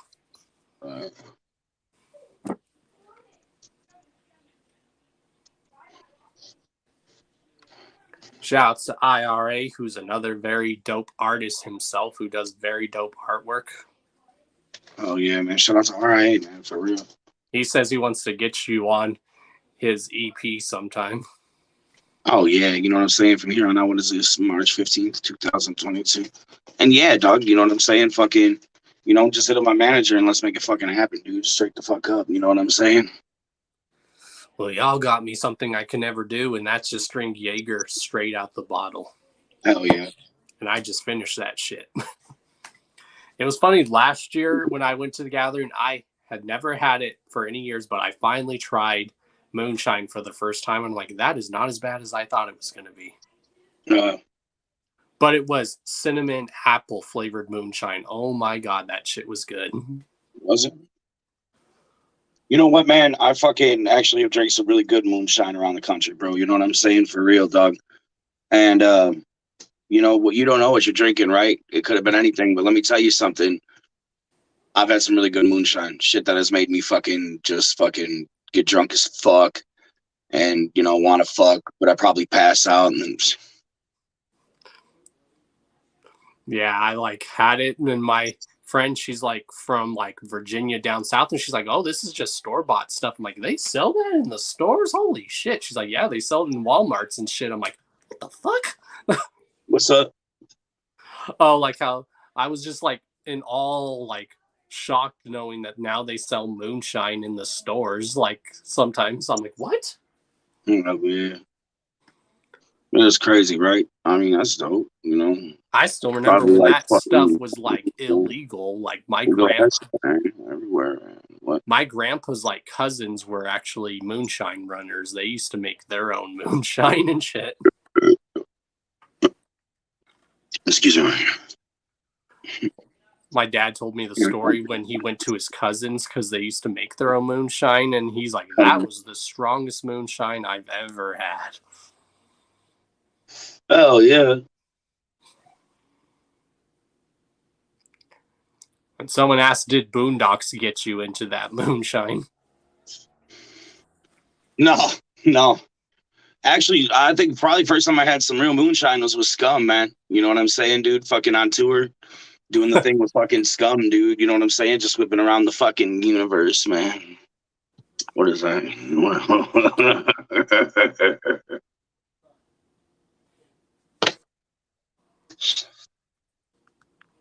What is it? Yeah. Oh yeah. Cool. And if I had to pick my other favorite horrorcore album, it is Dark Wicked Shit album. It's Nodis Life After Death, or it's Do You Believe in God? That one. Whew. Word. You know what I'm saying? Like, Do You Believe in God? That shit is dark and heavy. First Nodis fucking album I heard was Godlike, man. So that fucking always holds a place in my heart, bro. But you know what I'm saying, dog? Like, I jump around from Nodis album to Nodis album and shit, you know. Hisham's one of my favorite rappers, man. So pretty much anything that he would do musically or whatever, man, I'm gonna check out. You know what I'm saying? You know, so I mean, like, that's really cool. You know, that's how motherfuckers put, you know, help, not motherfuckers, like, you know what I'm saying? But like, that's how homies put each other on and shit, man. Oh yeah. And I correct me if I'm wrong, but hasn't Isham played like a Buried the Living show before? What? Oh yeah, one of my favorite Buried Livings, Annual Buried Living. Oh yeah. Darby's favorite Nodis album is Godlike. Yeah. What? That album, Godlike, is crazy too. Oh hell yeah, man. Hell yeah. You know what I'm saying, dog? Like, Godlike, and then honestly though, probably my favorite Nodis album would be like End of the World. You know what I'm saying, dog? Even though Mastermind's not on it, man. So I mean, to a lot of fans, it's like, yo, fucking, that's not even like a real Nodis album. But you know what I'm saying, dude? That album front to back, to me, dog, I love that album. So of course, Godlike's the first one I heard. You know what I'm saying? Yeah, that album's phenomenal. That's one thing I always liked about them, is they were way ahead of their time. It's like crazy. Like, you go back and listen to their stuff, you're like, damn, these dudes were ahead of the time. Hence why they were also known as Nation Ahead of Time in Space. At that time. Like, some of the stuff they're talking about, it's like they knew like what was going to happen like years from now in the world. It's crazy.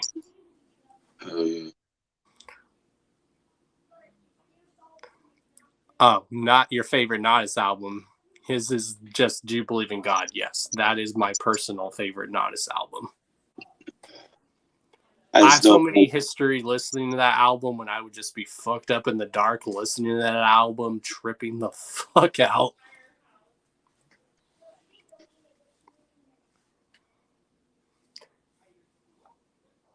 Like, especially the title track, Do You Believe in God? That song just goes fucking hard and it's eerie as shit.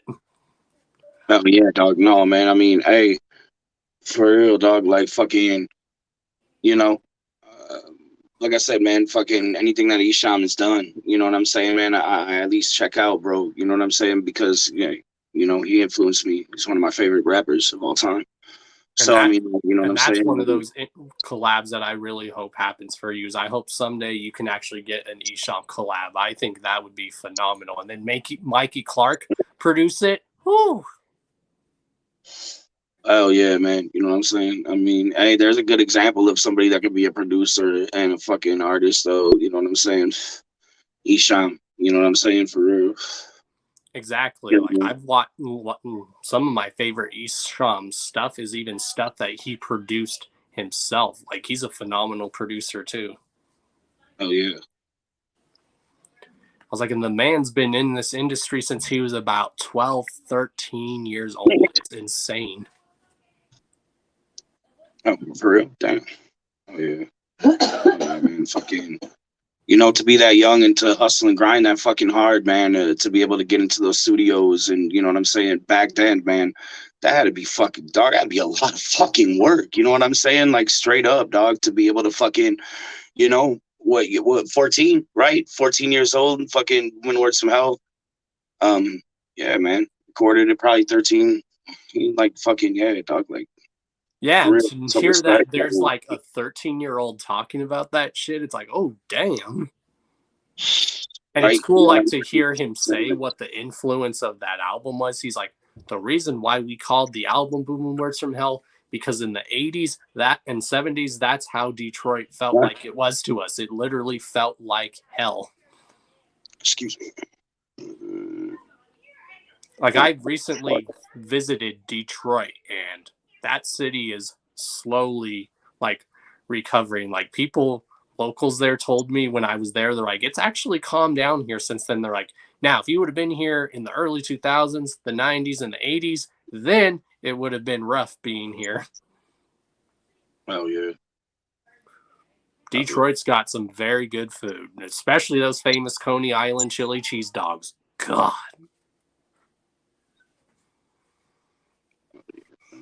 Shit. There's just no other good food like Detroit. I thought Colorado had good Mexican food. And then I go to Detroit. I'm like, okay, Colorado has good Mexican food, but Detroit's got some good, authentic Mexican food. Word, man. Next time I'm out there, I definitely need to try it for sure. Like, we actually went to like the restaurant that ICP's mentioned numerous times in their music. We're like, no wonder they've mentioned this song so many times in their music. This is some good food. Okay. Oh yeah, man. Hell yeah. Yeah, we actually went like to Hollow Wicked, and I always told people, yes, it's dope seeing ICP live in general, but when you see the Clowns live in their hometown of Detroit on Halloween night, there is nothing else like it. Hell yeah, man. Hey, you know what I'm saying? I got to experience it one time, bro, and that shit was fucking off the hinges, bro. Yeah, I'm just glad to know that even after 30 years, they're like still going hard and stuff. And people are like, oh, well, they're not going to tour. I'm like, they're still going to do shows. They just can't tour. I'm like, anyone will tell you. And I'm sure you could tell people touring takes a lot out of you, especially when you've been doing it a long time. Yeah.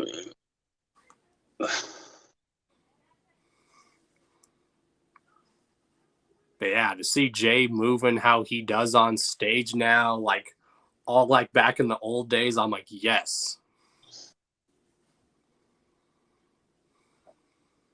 Hell yeah, man. You know what I'm saying? Fucking killing it right now, dude. Straight up killing it, dude. And that's why I told people, you got to think they've been putting in this work since they were teenagers themselves. Jay was only 19 when they came out, and Shaggy was only 16, and now they're both pushing 50 and still doing it. Hell yeah. It's like when we even saw Tech 9 in Detroit. He's like, I'm almost 50. I'm like, damn, he's almost 50 and he's still killing it too. Like, they always used to say that rap is a young man's game. I don't think so, especially if the people we all grew up listening to are still rocking the mic. Right. Like, people used to see that in rock, you don't age as well. You can still put on a good show. I think rappers are starting to show that they can still rock a stage too, no matter what their age is. Yeah. I mean, Yeah. I remember like a few years ago, like when you and like Gino like did an interview, I remember someone asking you guys the question, could we expect a Dark Half show with a live band? Now that would have been phenomenal. Yeah, man, you know what I'm saying? Fucking, it would have been. I think that's something that would have been fucking ill. You know, at the time, man, the whole genre bending thing was, you know, too rap for rock, too rock for rap, baby. You know what I'm saying? It's just, you know, and we don't got to worry about that shit anymore, man. So it's like, motherfuckers that want to have fucking bands and shit, dude. It's cool. You know what I'm saying? Yeah, Isham recently has been having a band with him, and it sounds dope. Fucking yeah, shit was ill. Saw him live here in Denver. He had a band, and it had like an old school punk rock vibe to it. Huh? Oh, when I saw Isham like a few years ago, he had his band with him, and it felt like an old punk rock vibe. It was dope. Oh yeah, oh yeah. And people forget that man was very influenced by a lot of rock too, growing up. Oh yeah, you know what I'm saying? I'm sure fucking growing up, listen to everything, man. You know, you know what I'm saying? I haven't really seen too many Isham interviews actually, but yeah, they're very few and far in between. But when he does do interviews, they're just phenomenal to listen to. Yeah, but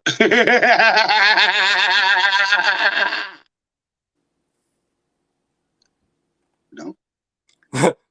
Hell yeah. Or as my homie says, hell yeah, this was up. Oh hell yeah. Oh hell yeah. Oh hell yeah. Speaking of that, Yeah. how about that? Stone Cold supposedly coming out of retirement to take on Kevin Owens. Oh, it's fucking amazing, dude. Hell yeah, man. You know what I'm saying? Fucking, I'm big into wrestling, dude. You know?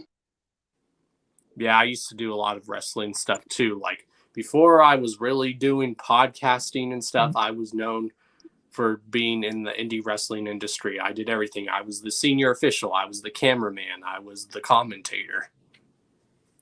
Yeah. I just never got in the ring. My friends tried to make me wrestle. I'm like, no. Hell yeah. Even though we were trained by a professional, I'm like, no. You can maybe train me to take bumps like referees are supposed to, but that's it.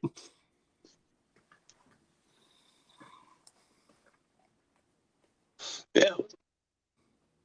Like I recently found our old wrestling federation I used to do, and if you look at footage, you'll actually see me as the referee in the ring. It's awesome. Really? And or there's times where I was commentating. Of course, they put too much music over the voice, so you couldn't hear me commentating, which is fucked up because which was messed up because if you were to hear my commentary, it was funny as shit. It's not funny, but it is. Excuse me, sir. But it was funny because some of the commentary I would do, I would make it serious, but then I would make it funny at the same time.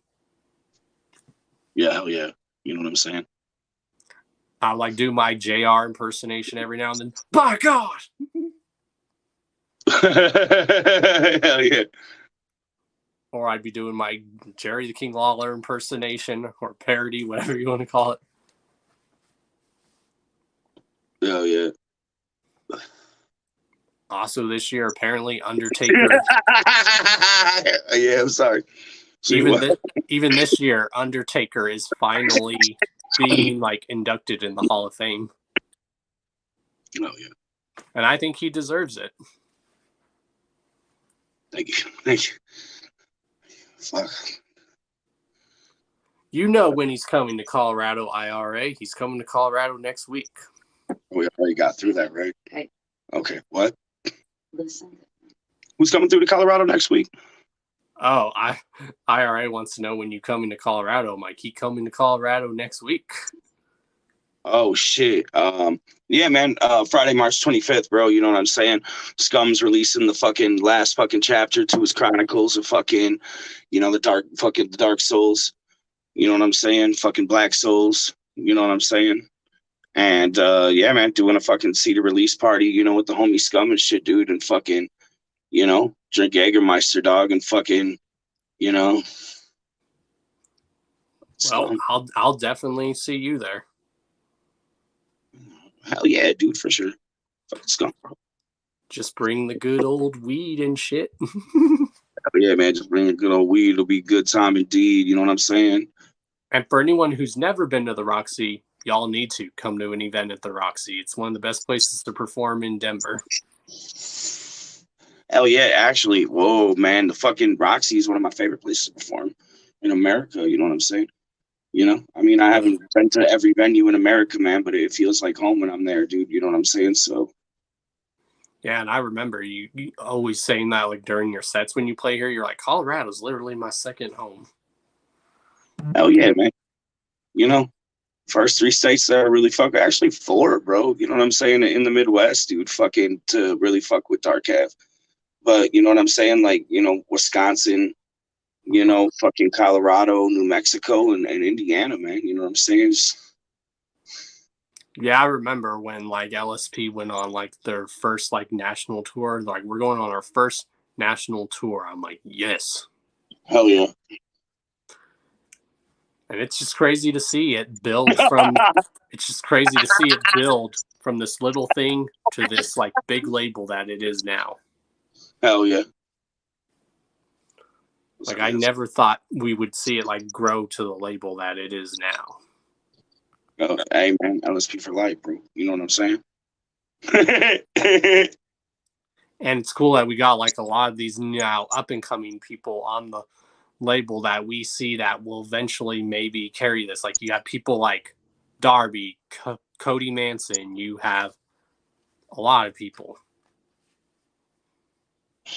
Hell yeah. Like, you have Donnie Menace, who's phenomenal. And I've said this with like every person I've had like on the team, like on the label. I'm like, I think that's what makes us a phenomenal labels. Everyone has their own unique sound and twist and style on the wicked shit. Hell yeah. I think not a lot of labels do that. Like, on a lot of labels, everyone sounds the same. Here on LSP, everyone has their own unique sound and flow and their own spin on the wicked shit.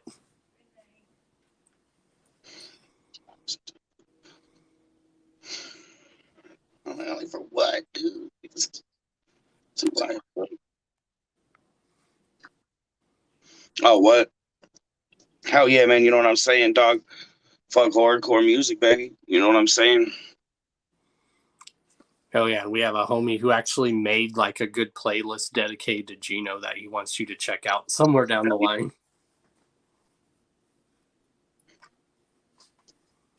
That's something I've been having fun doing on YouTube too, is I make like playlists and shit.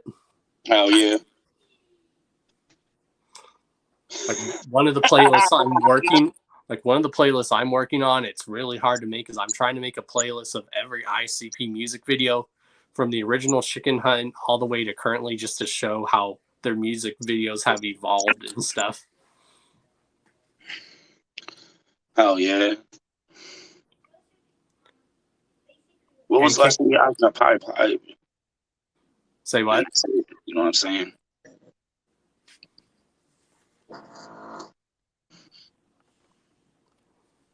And could we expect like more like concept albums from him? And I think that's one thing I told Scum. That's what I've been liking, is like a lot of like the concept type albums. I've always loved concept type albums, like for as far as I can remember. Hell yeah. What's it gonna be like in real? Hell yeah.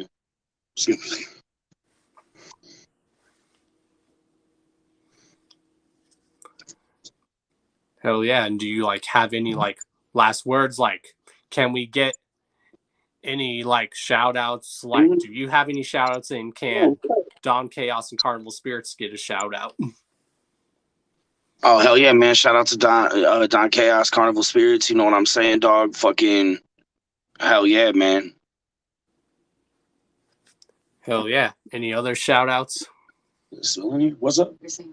Hell yeah, man. You know what I'm saying? Shout out to LSP, man.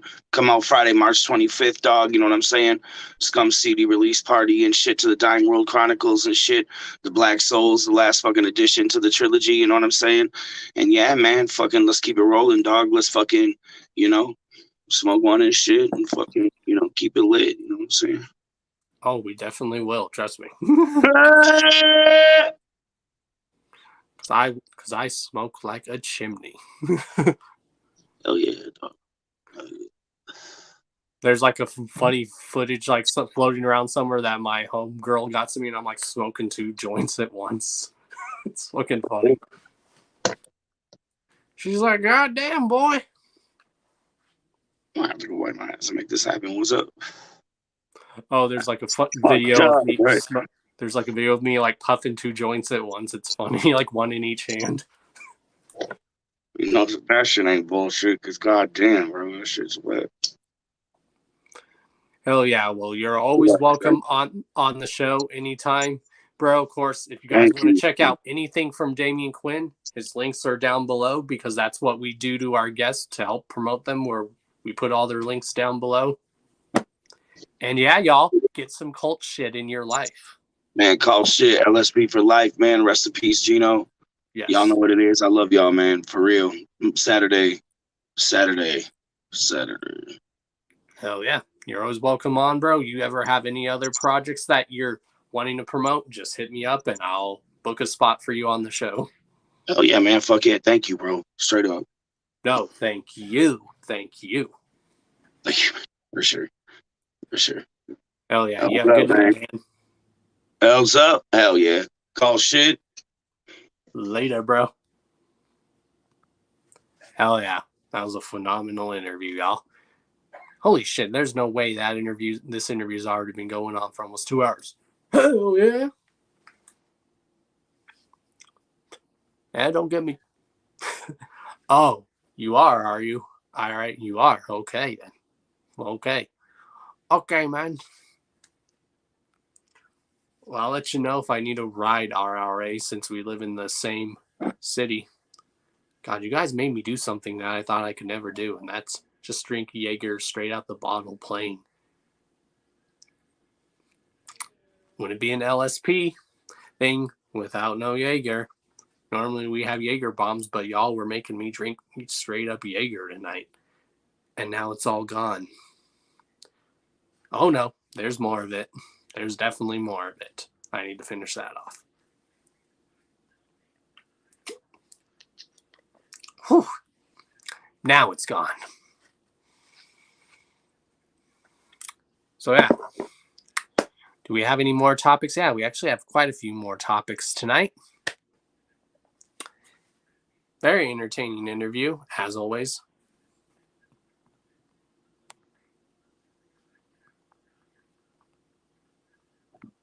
Ooh.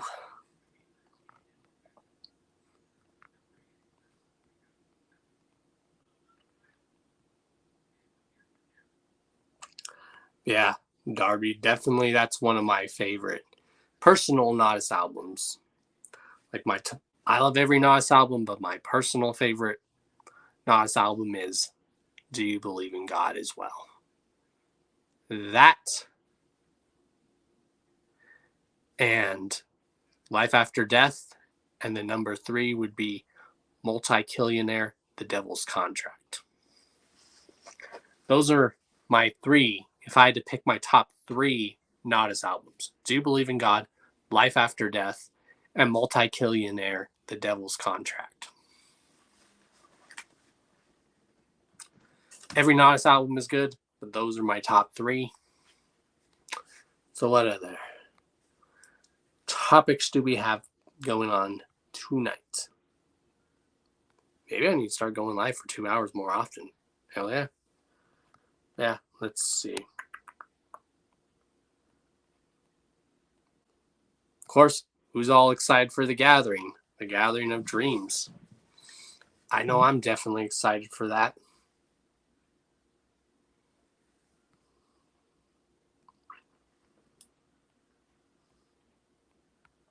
Speaking of Slasher Dave is actually going on tour with his metal band, Acid Witch.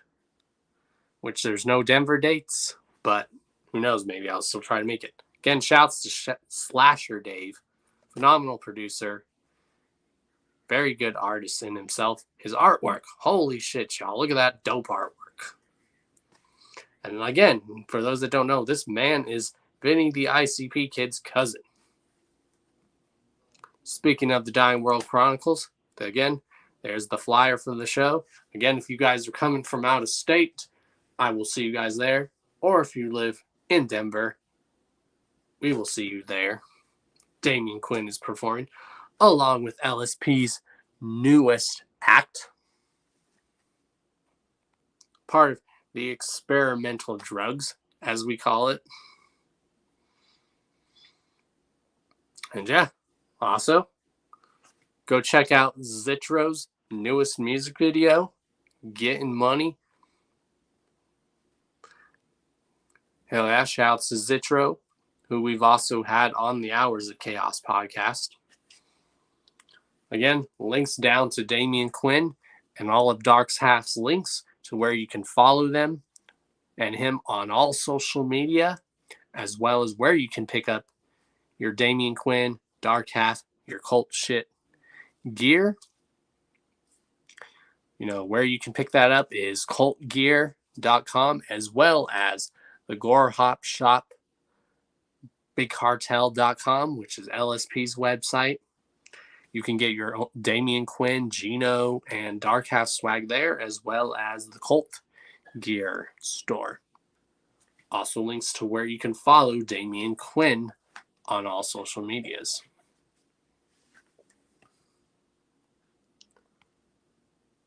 Oh, here's some news for y'all. How do y'all feel about this? Snoop Dogg apparently now owns the masters to Dr. Dre's The Chronic, the legendary album, The Chronic. Also premiering, that just premiered tonight, was the music video for the track Casey Becker is Dead by Darby O'Trill, produced by Devereaux. Go check out the video right now. It is on the Team Snuff LSP YouTube channel. Also, going down in Milwaukee in April 28th, is the Violent J birthday bash, 50th birthday bash. The birthday concert to celebrate Violent J's 50th birthday. I'm definitely going to try to make it to this show. I really hope I can make it to this show. I should have asked Damien, since he lives in Wisconsin, if he was going to make it to this show or try to get a spot for this show. Of course, make sure you guys tune in to the Young Snuff Tour coming soon with Darby O'Trill, Cody Manson, and Michael Lawless performing, and Young Strife on this tour. Hell yeah, there's the tour dates. This is the first leg of the tour, and then they are going to do another leg of the tour. This is just the first leg of this tour. So if they're not coming near your area, don't worry. This is just the first leg, which is a short mini tour, and then there will be a second leg with more dates.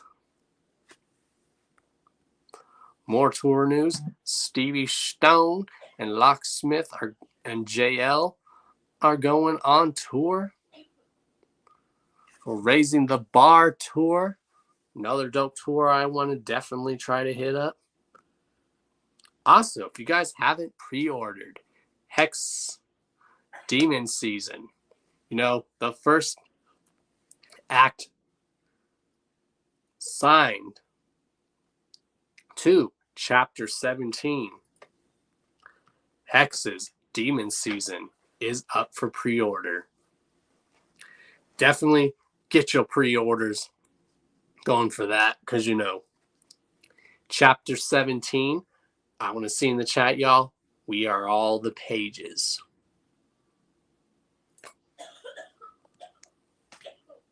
Another tour that is coming around that I'm definitely going to try to hit up as well. That, y'all, is a very dope lineup as well. A lot of these tours coming around have very dope lineups, y'all. You have that dope lineup, that dope lineup, this dope lineup, that dope lineup.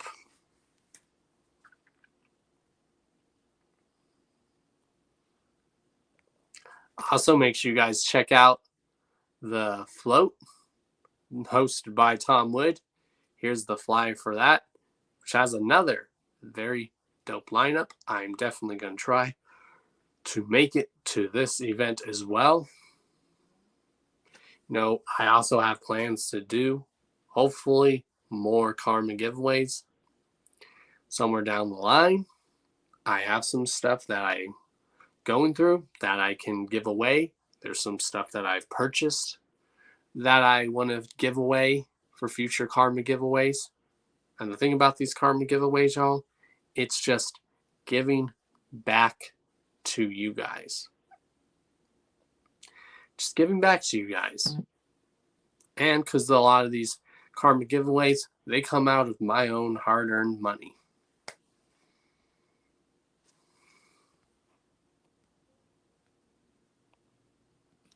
So, yeah.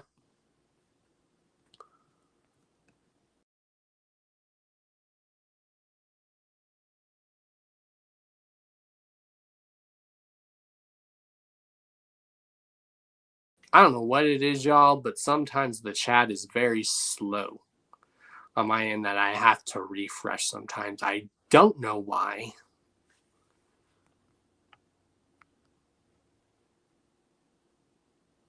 Liquid Assassin Geno's Cult Shit did a dope album. Yes, they did. They definitely did.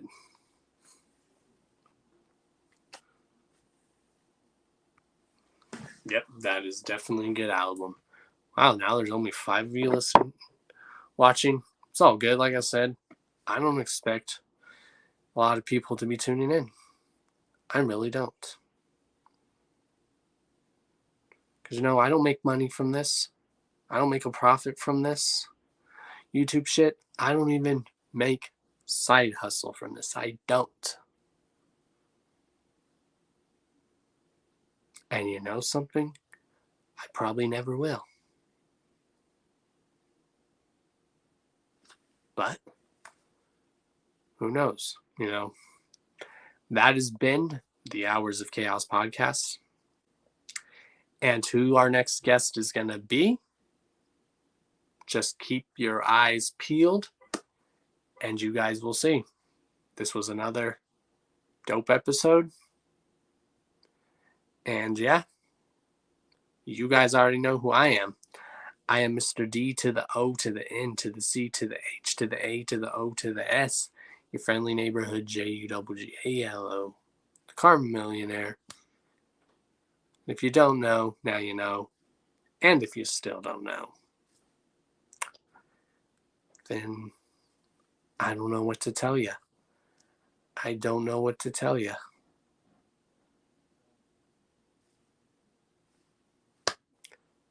You guys have a good night. You guys are awesome. Again, the 200th episode of the Hours of Chaos podcast is coming, as well as the 5-year anniversary. Do I expect people to tune into those or any other episodes? No, I don't. If not, prove me wrong.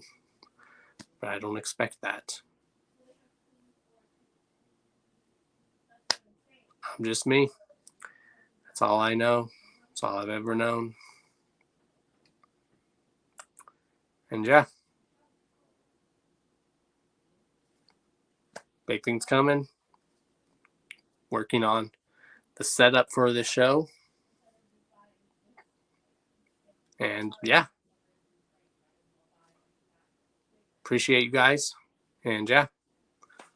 Don Chaos signing out. LSP. Chapter 17. We are all the pages. Cult shit. For life. And deuces.